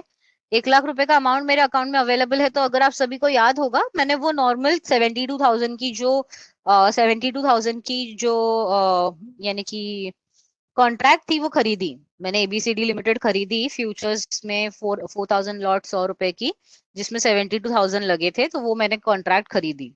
तो मेरे अकाउंट में बचे सिर्फ 28,000। अब उसी दिन प्राइस ऊपर गई 102 रुपए पर, तो मुझे 2 रुपए का मुनाफा हुआ 4,000 क्वांटिटी पर। तो 2,000 4,000 क्वांटिटी मल्टीप्लाइड बाय 2 रुपीज, मुझे 8,000 का पूरा मुनाफा हुआ। तो वो मुझे मेरे बैलेंसेस में ऐड होता हुआ दिखाया, यानी कि ऑलरेडी एडेड था, मैंने बेचा नहीं अब तक स्टॉक, सिर्फ खरीदा है कॉन्ट्रैक्ट, बेसिकली कॉन्ट्रैक्ट खरीदा है फ्यूचर्स का, अभी तक कॉन्ट्रैक्ट बेचा नहीं है। पर उसी दिन मुझे प्राइजेस कितने दिखाए गए मेरे अकाउंट में? 36,000, यानी कि एक प्रॉफिट के साथ, 2 रुपए के प्रॉफिट के साथ। उसी दिन प्राइस बंद हुआ 104 रुपए पर, 4 रुपए के मुनाफे के साथ मुझे 4 रुपए मुनाफा कितने पर हुआ? 4,000 क्वांटिटी पर। तो 4,000 इंटू 4 जो मुझे आया है करीबन 16,000। तो 28,000 के प्रॉफिट में, 28,000 के बैलेंस में मेरा 44,000 ऐड हो चुका है 16,000 की प्रॉफिट के साथ। Notional profit and losses add हुए हैं, मैंने अभी तक मेरा कॉन्ट्रैक्ट बेचा नहीं है। क्लोज प्राइस जो है, अब दूसरे दिन क्या हुआ, दोबारा 102 पर हुआ, फिर भी मैं 2 रुपए के मुनाफे में हूँ। तो 2 रुपए का मुनाफा जो है आप देख सकते हैं 4,000 क्वांटिटी पर, तो 2 रुपए का मुनाफा कितने रुपए का टोटल मुनाफा देता है? 4000 क्वांटिटी इंटू 2, 8000 का मुनाफा। 28,000 में 8000 एडेड दिखाएंगे और वो दिखाएगा 36,000। इसके बाद तीसरे दिन 98 पर आ जाता है, गिर जाता है सीधा प्राइस, यानी कि मेरे खरीदे हुए दाम से भी नीचे। 98 का प्राइस आने पर 2 रुपए का नुकसान। 2 रुपए का नुकसान कितने पर? 4000 शेयर्स पर। तो 2 रुपए का नुकसान 4000 शेयर्स पर कितने हुए? 8000 का नुकसान। 8000 का नुकसान यानी कि 28,000 में से मेरे 8000 डिडक्टेड दिखाए जाएंगे मुझे।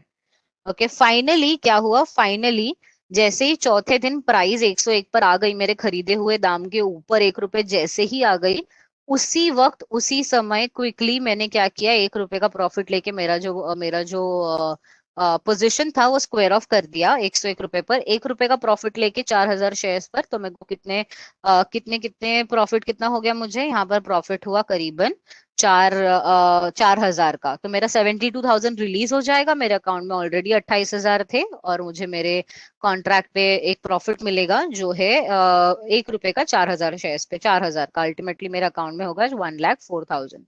तो दोस्तों ये सब अल्टीमेटली अगर मैं बॉटम लाइन की बात करूं, end of the day profit या लॉस अफेक्ट नहीं होता, ये सिर्फ चेंज होते जाता है कंटिन्यूअसली। जो भी प्राइस में मार्केट में चेंज हो रही है, बस वो अकाउंट आपका बैलेंस हो रहा होता है, बस वो चेंज हो रहा होता है जितना भी आपका प्रॉफिट या लॉसेस है उससे।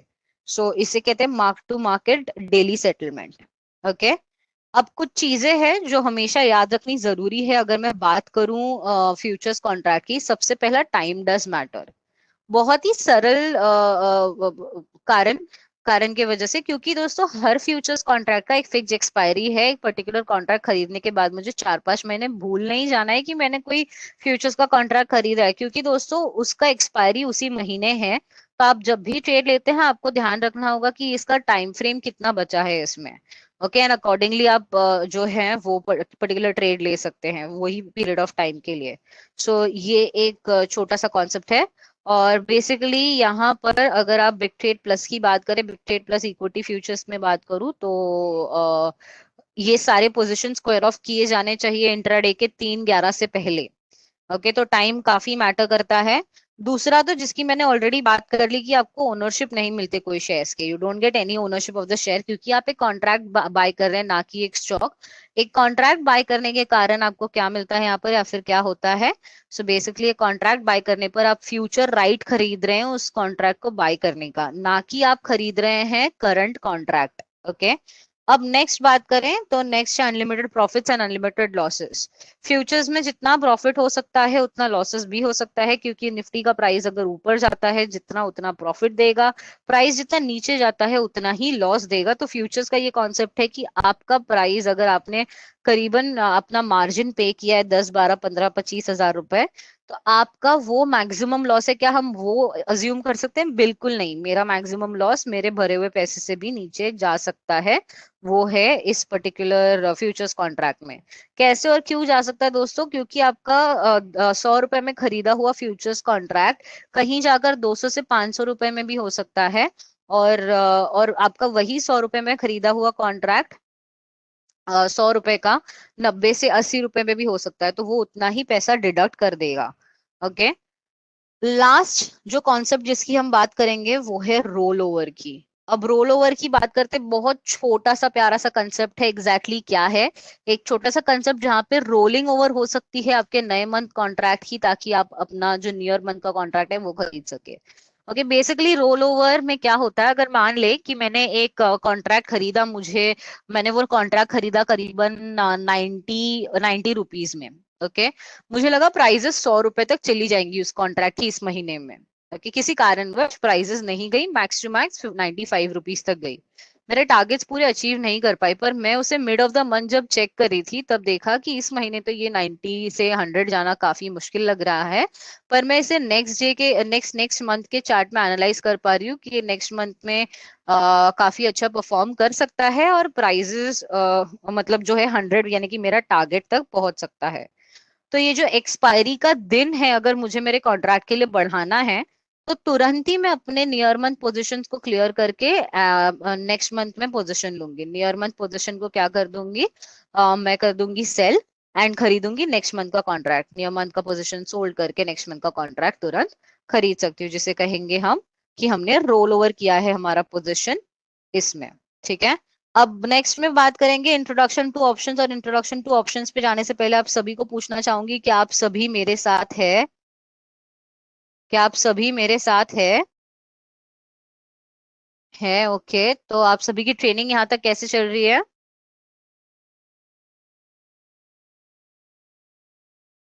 ओके,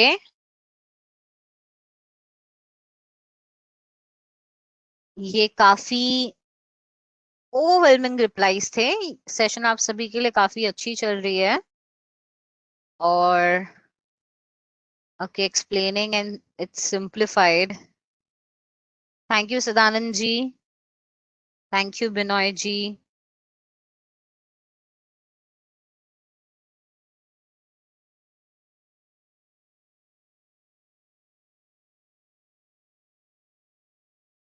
ओके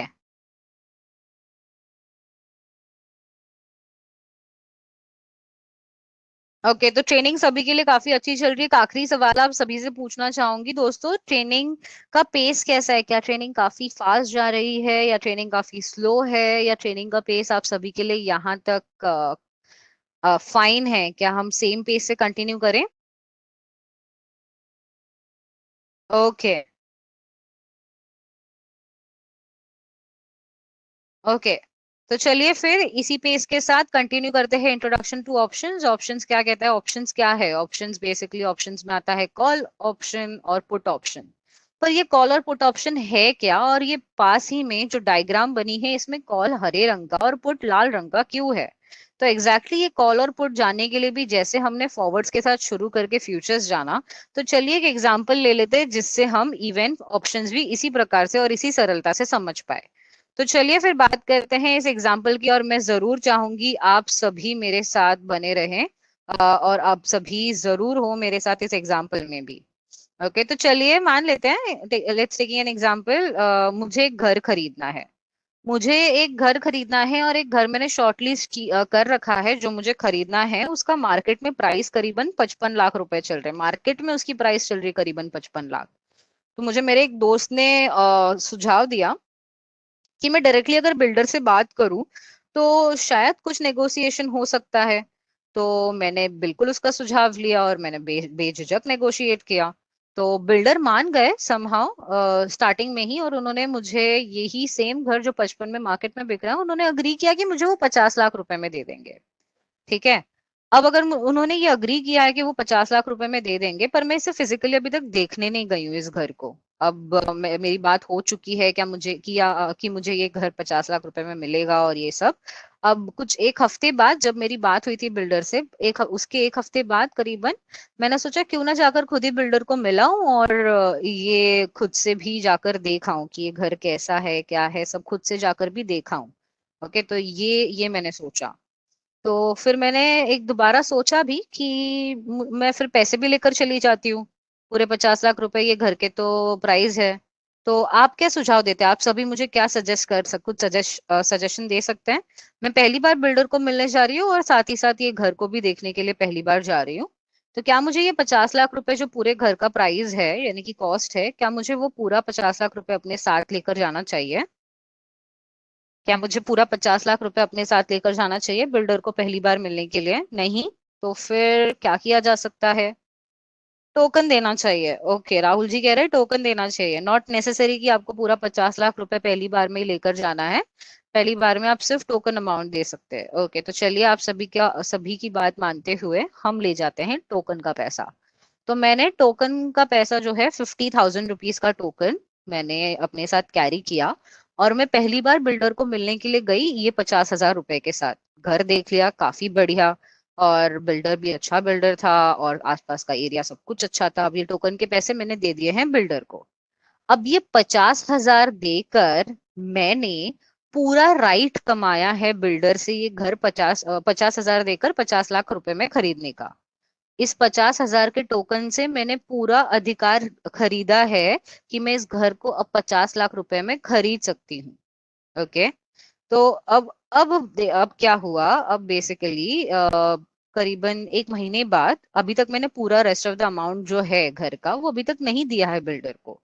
ओके, बट एक महीने या और 3 से 4 हफ्ते बाद अगर हम कहें तो मैं बस यूं ही शाम के शाम की चाय की चुस्कियां ले रही थी और मैंने टीवी में न्यूज देखा और मुझे पता लगा कि जिस एरिया में, आप कैसे कह सकते हैं, जिस लोकेलिटी में मैंने ये घर खरीदा है उसी लोकेलिटी में एक प्रोजेक्ट आ रहा है। और वो प्रोजेक्ट आ रहा है कि एक जो है,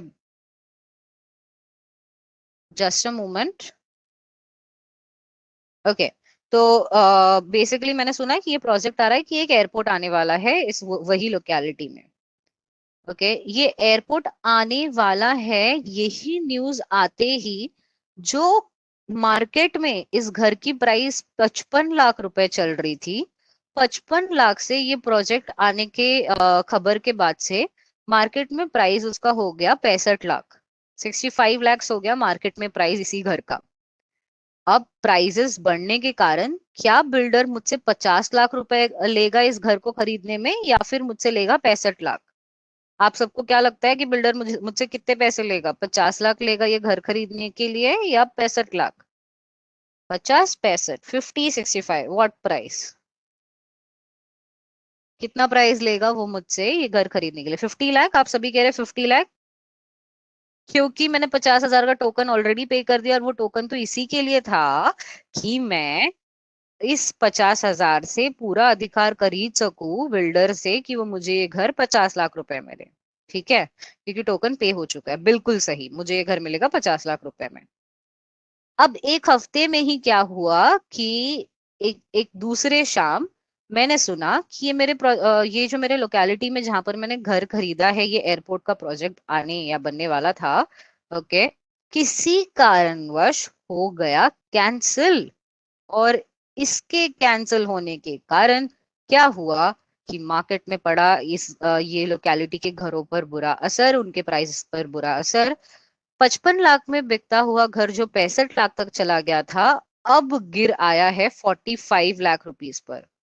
ओके, 45 लाख रुपीज पर गिर चुका है इसका प्राइस। तो अब आपको क्या लगता है, क्या मुझे ये घर अभी 50 लाख में मिलेगा या मुझे मिलेगा 45 लैक्स में? या फिर आप थोड़ा समय ले सकते हैं और मुझे कुछ सुझाव दे सकते हैं। आप सभी थोड़ा सा समय लेकर, एक क्विक समय लेकर कुछ सुझाव दे सकते हैं। अगर मैं 50 लाख में मिलेगा मुझे घर, या 45 में, या फिर मैं कुछ और कर सकती हूँ, तो बिल्कुल बेझिझक सुझाव दीजिए। पहले तो मुझे कुछ रिप्लाईज आए हैं ये कहते हुए कि मुझे 50 लाख रुपए में ही मिलेगा। सुझाव की बात करें तो मुझे पल्लवी जी ने और ऐसे ही और कुछ मेरे दोस्तों ने सजेस्ट किया कि नेगोशिएट करने की कोशिश करो बिल्डर से। तो चले नेगोशिएट करते हैं बिल्डर से। बिल्डर से मैंने नेगोशिएट किया। मैंने कहा बिल्डर को, देखिए अभी ये घर का प्राइस तो मार्केट में 45 लाख रुपीज का हो गया, आप मुझे ये 50 में दे रहे हैं, तो क्यों ना आप मुझे ये 45 में दे दे। ओके, तो अब बिल्डर तो नहीं माने। बिल्डर बिल्कुल नहीं माने कि ये घर घर मुझे 45 लैक्स में देंगे। तो मैंने बिल्डर से कहा कि चलो, अगर आप नेगोशिएट नहीं करे तो आप मेरा टोकन अमाउंट दे दीजिए, जो यूजली नहीं हो पाता है कि टोकन अमाउंट यूजली नहीं रिटर्न मिल पाता। तो वो ना ही मुझे टोकन अमाउंट रिटर्न देते हैं। ओके, तो अब मैं यहाँ पर क्या कर सकती हूँ? अब ये भी सुझाव मुझे आप ही, यानी कि आप काफी लोगों से आया है जिन्होंने कहा कि आप क्या कर सकते हैं कि आप बिल्डर को कहिए, ठीक है मुझे मेरा टोकन अमाउंट नहीं चाहिए, ये 50,000 का लॉस करके आप मार्केट से फ्रेश ऑर्डर प्लेस करें ये घर खरीदने का 45 लाख रुपीज में।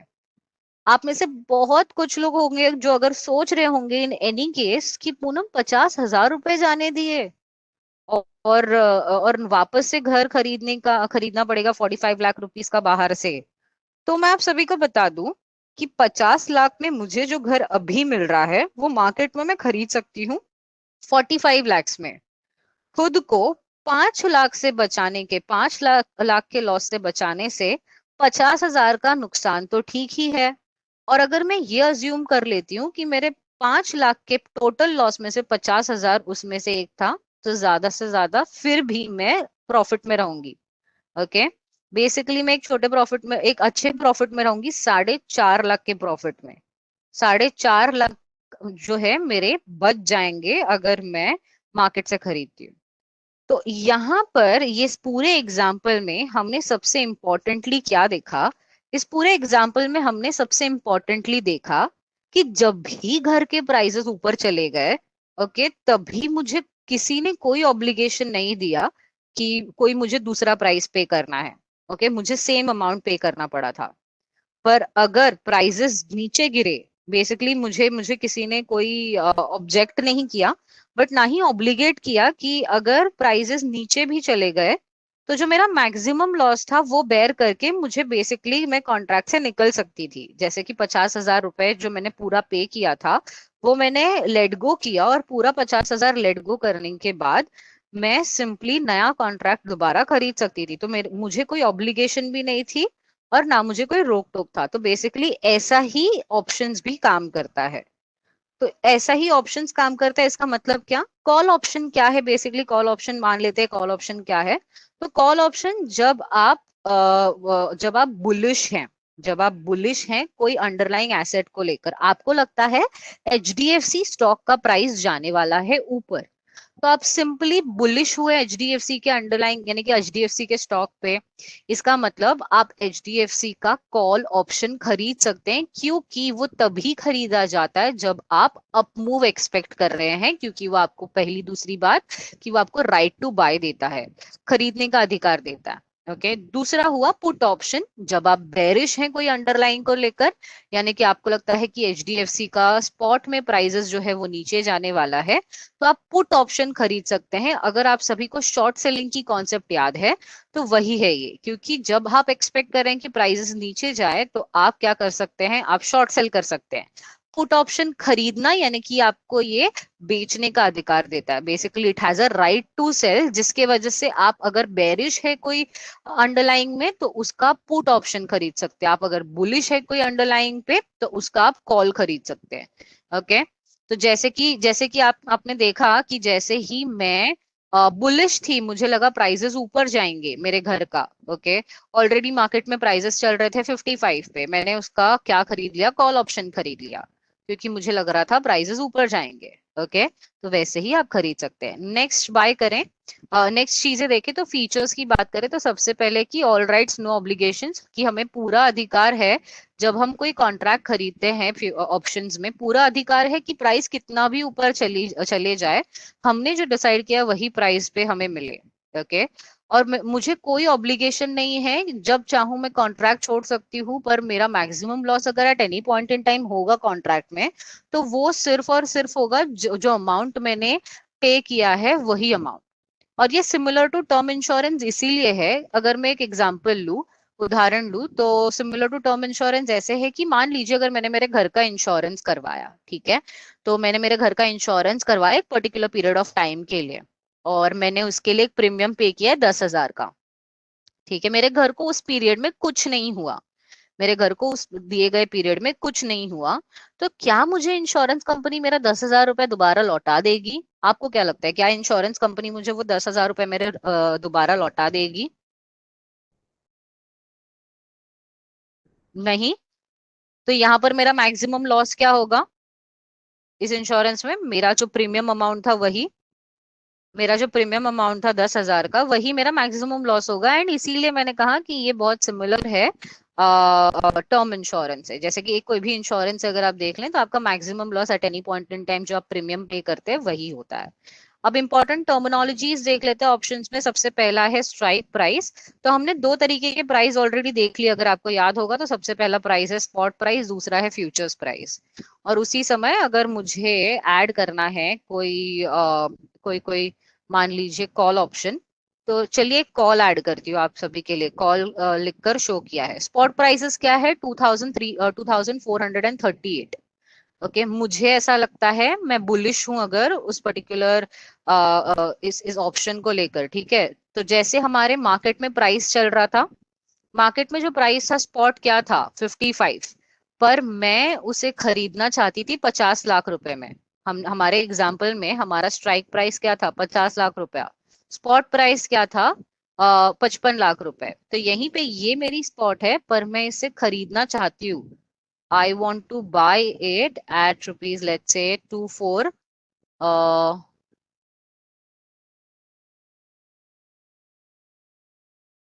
just a moment, 2350 पर। तो मैं 2350 का एक कॉल सिलेक्ट कर लेती हूँ और 2450 का और ऐड। ओके, तो आप देख रहे हैं यहाँ पर दो कॉल्स हैं।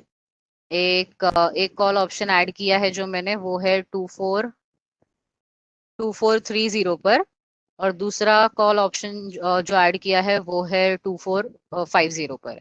यानी कि चाहे स्पॉट प्राइस, ठीक है, चाहे स्पॉट 2438 पर चल रही है, मैंने कॉल ऑप्शन बाय किया एक्सपेक्ट करते हुए कि इसके प्राइसेस जो हैं वो ऊपर जाएंगे।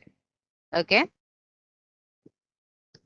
तो आप यहाँ पर देख रहे हैं कि मैंने ऐड किया है एक कॉल जो है 2350 पर, expecting the prices of the current market price of HDFC to go up. Basically मैं वेट कर रही हूँ कि प्राइसेस अगर ऊपर जाते हैं एचडीएफसी के उसके अंडरलाइंग में, यहाँ पर इक्विटी में, तो ये पर्टिकुलर प्राइसेस में भी अफेक्ट होंगे। वैसे ही ये कॉल ऑप्शन भी जो मैंने यहाँ पर ऐड किया है, वही एक्सपेक्ट करते हुए कि इसका अंडरलाइंग प्राइस जो है वो ऊपर जाएगा, एंड देन ये पर्टिकुलर प्राइस पर मैं इसे खरीद सकती हूँ। ठीक है, स्ट्राइक प्राइस बेसिकली जिस प्राइस पर मुझे इसे खरीदना है, ये स्ट्राइक प्राइस है जो मैंने स्ट्राइक सिलेक्ट किए हैं। ऐसे बहुत सारे स्ट्राइक्स है जो आप सिलेक्ट कर सकते हैं कॉल और पुट के लिए। सी कॉल ऑप्शन के लिए स्टैंड करता है, पीई ऐड करेंगे तो वो हो गया आपका put option. Okay, strike price के बाद जो नेक्स्ट है वो हम देखेंगे expiry of the contract. Expiry आपके फ्यूचर्स और ऑप्शंस कॉन्ट्रैक्ट के सेम है। अगर मैं एक्सपायरी फ्यूचर्स कॉन्ट्रैक्ट की बात करूं, हमने ऑलरेडी एक्सपायरी देखी, the last working Thursday of every month, हर महीने का लास्ट वर्किंग थर्सडे एक्सपायरी होता है फ्यूचर्स कॉन्ट्रैक्ट का। वैसे ही ऑप्शंस में भी जो मंथली कॉन्ट्रैक्ट है वो भी लास्ट वर्किंग थर्सडे ऑफ उनका उनका जो last working Thursday of the month होता है, जैसे यहाँ पर देख रहे हैं 27 मई ये कॉल ऑप्शंस भी एक्सपायर होंगे। पर जैसे इंडेक्स जो है निफ्टी बैंक निफ्टी के, ना कि सिर्फ मंथली, वीकली कॉन्ट्रैक्ट्स भी है। तो वीकली कॉन्ट्रैक्ट्स उसी हफ्ते के वर्किंग थर्सडे को हो जाती है। जैसे कि कल वर्किंग थर्सडे नहीं है, फॉर एग्जांपल इस हफ्ते का अगर मैं बात करूं, वर्किंग थर्सडे जो था यानी कि कल का थर्सडे वर्किंग एक्चुअली नहीं है। ओके, तो फिर एक्सपायरी कब होगी? एक दिन पहले, जैसे आज एक्सपायरी थी वीकली कॉन्ट्रैक्ट्स की।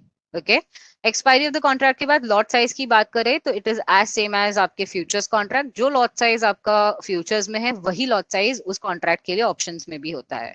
ऑप्शंस प्रीमियम की बात करूं तो दोस्तों जो अमाउंट है, ठीक है, हमने जो डिस्कस किया था कि जो अमाउंट है हम फ्यूचर्स में पे करने के लिए देते हैं, फ्यूचर्स में पे करते हैं, उसे कहते हैं इनिशियल मार्जिन। इनिशियल मार्जिन अगर आपको सबको याद होगा, क्योंकि आप टोटल वैल्यू पे नहीं करते, टोटल वैल्यू पे नहीं करते आप, इनिशियल मार्जिन पे करते हैं अगर मैं फ्यूचर्स की बात करूं। उसी प्रकार से ऑप्शंस खरीदने के लिए, उसी प्रकार से ऑप्शंस खरीदने के लिए आपको प्रीमियम देना होता है। ऑप्शंस खरीदने के लिए आपको क्या पे करना होता है?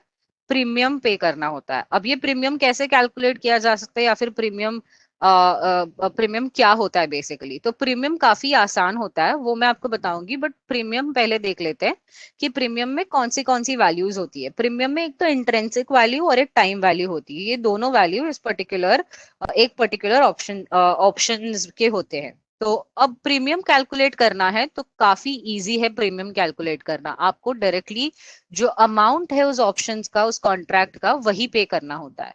तो इस पर्टिकुलर का स्ट्राइक जो है, स्ट्राइक का कितना प्राइस चल रहा है? 105। अगर मैं राइट क्लिक करूं, राइट क्लिक करके बाय स्क्रिप्ट करूं, तो यहाँ पर आप देख रहे हैं अगर 300 क्वांटिटी मुझे खरीदनी हो और इसका जो प्राइस है ना कि 121, 105 पे मुझे ये खरीदना हो, जस्ट अ मोमेंट।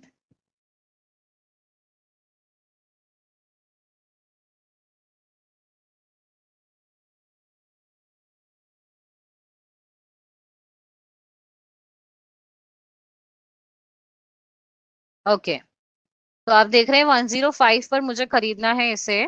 तो 105 पर 300 क्वांटिटीज मुझे खरीदनी है, तो इसके लिए मुझे कितना अमाउंट लगेगा? तो बेसिकली 300 मल्टीप्लाइड बाय 105, 31,500, यही मेरा प्रीमियम है ऑप्शंस खरीदने के लिए। तो ज्यादा नहीं, यानी कि आपको कहीं और कैलकुलेट करने की जरूरत नहीं है, आपको ये ऑलरेडी कैलकुलेटेड यहाँ पर आ जाएगा। जितना क्वांटिटी यानी कि जितनी लॉट बाय करनी है उसका जो प्राइस चल रहा है उतना प्राइस यहाँ पर एंटर कर दे, तो आप ये बेसिकली खरीद सकते हैं, जो प्राइस उसका हो जाता है। तो आप उसका जो प्राइस चल रहा है ऑप्शंस का वो और उसकी क्वांटिटी को मल्टीप्लाई कर दे तो उसका ऑप्शंस प्रीमियम बन जाता है। तो ऑप्शंस प्रीमियम बेसिकली क्या है, जो अमाउंट आप पे करते हैं कोई भी ऑप्शंस का कॉन्ट्रैक्ट खरीदने के लिए, तो कॉन्ट्रैक्ट का price multiplied by the lot size. अभी आप सोच रहे होंगे कि एचडीएफसी की स्पॉट करीबन 2000 की है, फ्यूचर्स करीबन 2000 का है, तो ये जो एचडीएफसी का प्राइस है यहाँ पर कॉल में ये इतना अलग सा क्यों है? एक बताता है कि 105 है, एक बताता है कि 52 रुपीज है, ऐसा क्यों? तो बेसिकली इसको जो हम कहते हैं ये ऑप्शंस प्रीमियम जो मैं कह रही हूँ, यानी कि ये तो टोटल ऑप्शंस प्रीमियम हुआ जो आपको लगेगा ये पर्टिकुलर कॉन्ट्रैक्ट खरीदने के लिए। ये ऑप्शंस प्रीमियम दो वैल्यू से डिराइव होते हैं, एक तो इंट्रिंसिक वैल्यू, दूसरा टाइम वैल्यू। एक छोटा सा एग्जांपल ले लूं अगर मैं आपके लिए, तो स्पॉट प्राइस चल रहा है 2438, ओके, और हमने एक वैल्यू ली है यहाँ पर एग्जांपल में 2350, ओके, 2350 हमने एग्जांपल में ली है। अगर मान लेते हैं, ठीक है, अगर मान लेते हैं कि मार्केट में जो प्राइस है वो चल रहा है 2438, ओके, और मुझे अगर मैं वो खरीद पा रही हूँ 2350 पर, जो स्ट्राइक है मेरा, जो मैंने सिलेक्ट किया है, अगर वो मुझे मिल रहा है 2350 पर, तो मेरा नोशनल प्रॉफिट कितना होगा? आपको क्या लगता है मेरा नोशनल प्रॉफिट कितना होगा? जो मार्केट में प्राइस है 2438 का, वही चीज अगर मैं खरीद पा रही हूँ 2350 पर, तो मेरा नोशनल प्रॉफिट क्या हुआ? मेरा नोशनल प्रॉफिट क्या हुआ? तो बेसिकली इसको माइनस ये अमाउंट को 88 रुपीज का, बिल्कुल सही सदानंद जी, 88 रुपीज का हुआ मेरा नोशनल प्रॉफिट, जो मैंने एग्जाम्पल लिया है पहले का। 105 रुपए का है इसका प्रीमियम, ठीक है, इसका प्रीमियम है 105 का दोस्तों।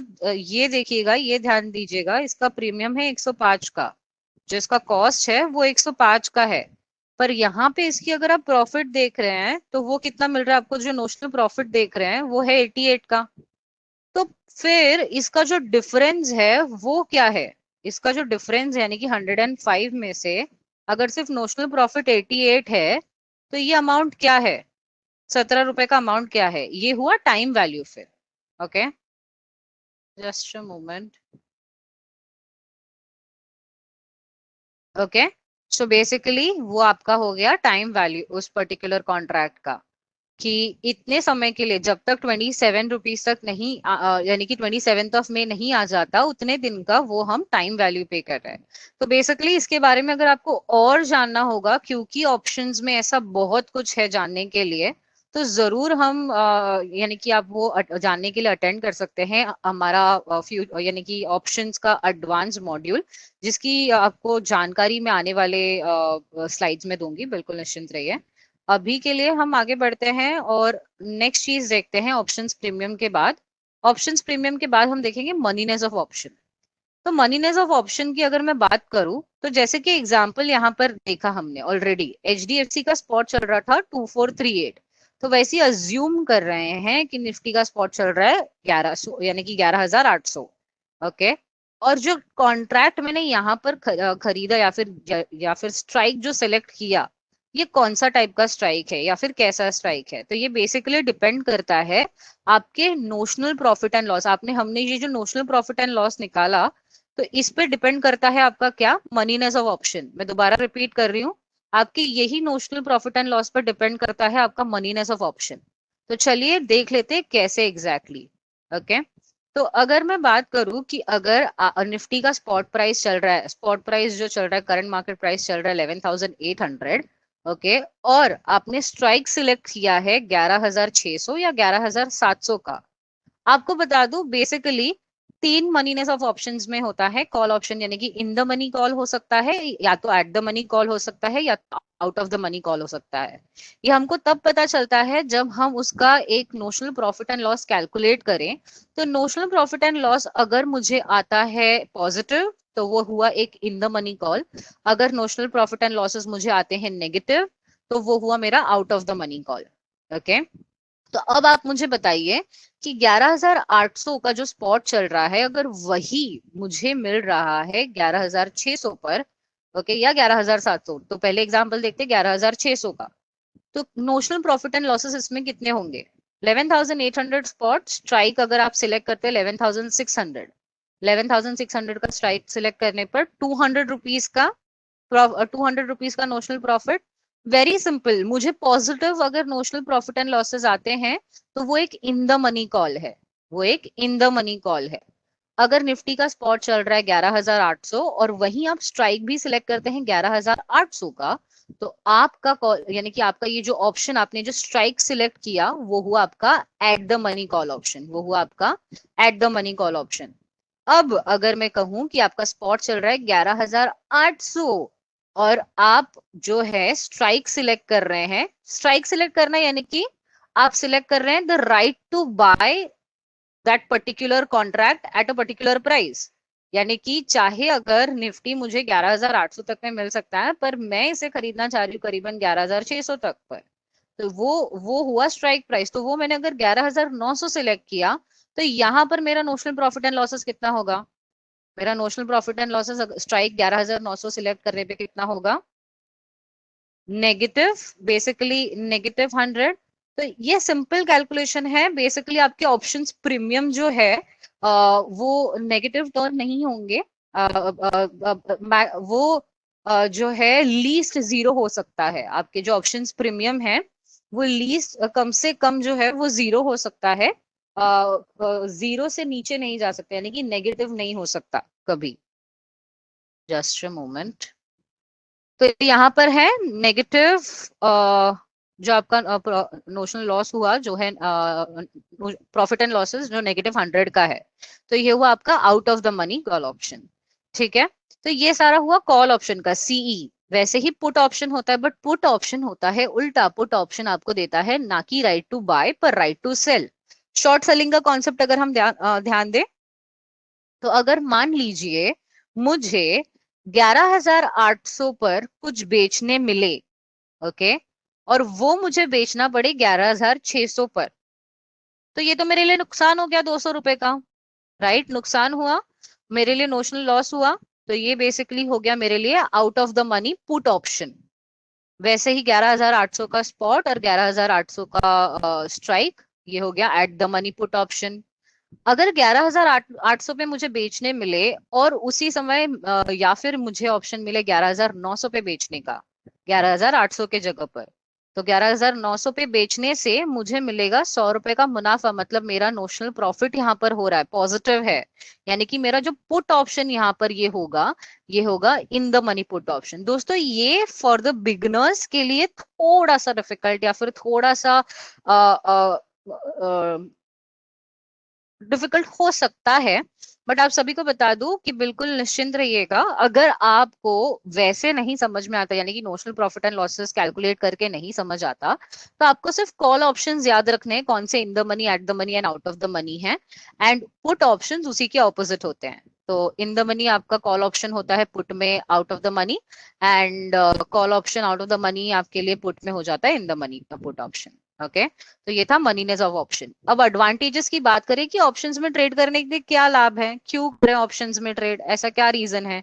तो सबसे पहली बात तो इसमें सबसे कम मार्जिन लगता है, ये कहने की तो अब कोई जरूरत नहीं, क्योंकि यहाँ पर ये पर्टिकुलर टेबल हमें सब कुछ बता देता है। ये पर्टिकुलर टेबल हमें सब कुछ बता देता है कि अगर मैं बिग ट्रेड प्लस का छोड़कर बाकी की बात करूं, तो ऑप्शंस में सबसे कम पैसे मुझे लगते हैं ट्रेड करने के लिए, as compared even futures.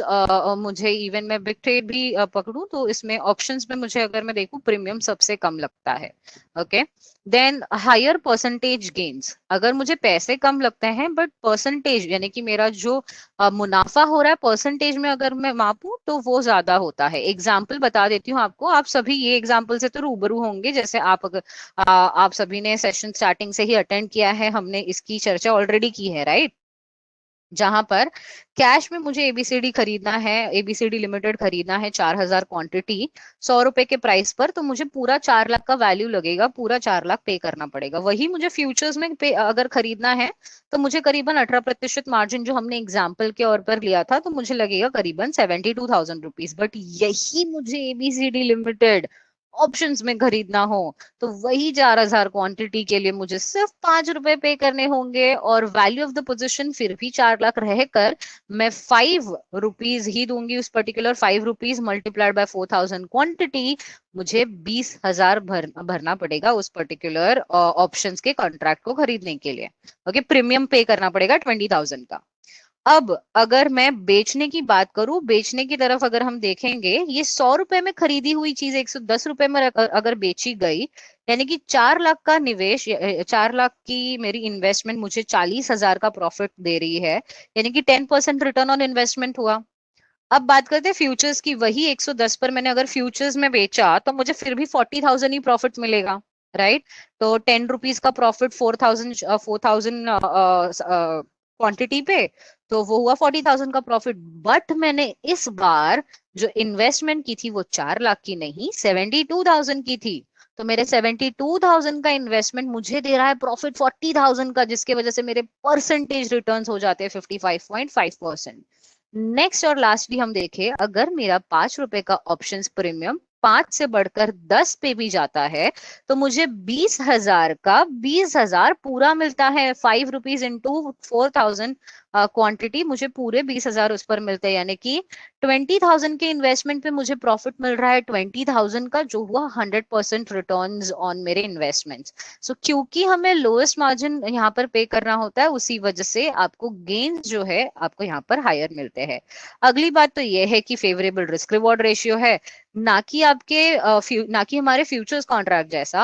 Options में क्या है कि ऑप्शंस में मैक्सिमम लॉस आपका प्रीमियम ही होता है। बेसिकली जो प्रीमियम, अगर मैं 1,500 रुपए का जो प्रीमियम मैं पे करती हूँ वही मैक्सिमम लॉस होगा, मेरे लॉसेस नेगेटिव नहीं होंगे। ओके, तो जैसे कि फ्यूचर्स में क्या होता है, जब भी आपका लॉस एक एक पॉइंट ऑफ लिमिट से ज्यादा बढ़ जाता है, आपको फ्यूचर्स में मार्जिन कॉल भी रिसीव होता है आपको। और अगर आप मार्जिन इन्फ्यूजन करने के लिए आपसे कहा जाता है, ताकि आप अपना जो अपनी होल्डिंग्स जो है, अगर आपका जो पोजीशन है वो अभी भी होल्ड करना चाहते हैं, तो आपको और मार्जिन इन्फ्यूजन करना होता है।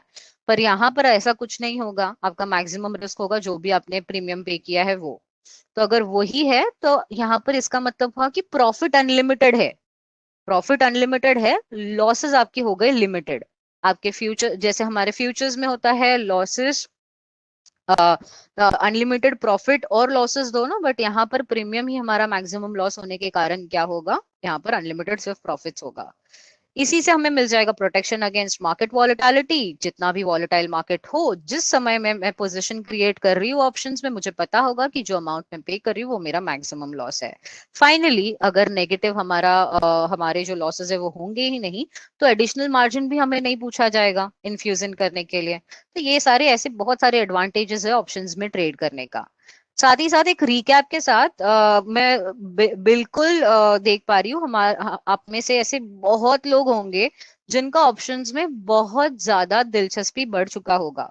तो आपको बताओ, बेशक ना कि सिर्फ ये बेसिक्स ट्रेनिंग, बट ऑप्शंस की एडवांस ट्रेनिंग भी आप अटेंड कर सकते हैं। तो वो कब अटेंड कर सकते हैं, कैसे अटेंड कर सकते हैं, रिकॉर्डेड करना है या आपको लाइव करना है, इसकी सारी जानकारी सेशन के अंत पर आपको जरूर बताऊंगी। अभी के लिए एक छोटा सा रिकैप देख लेते हैं।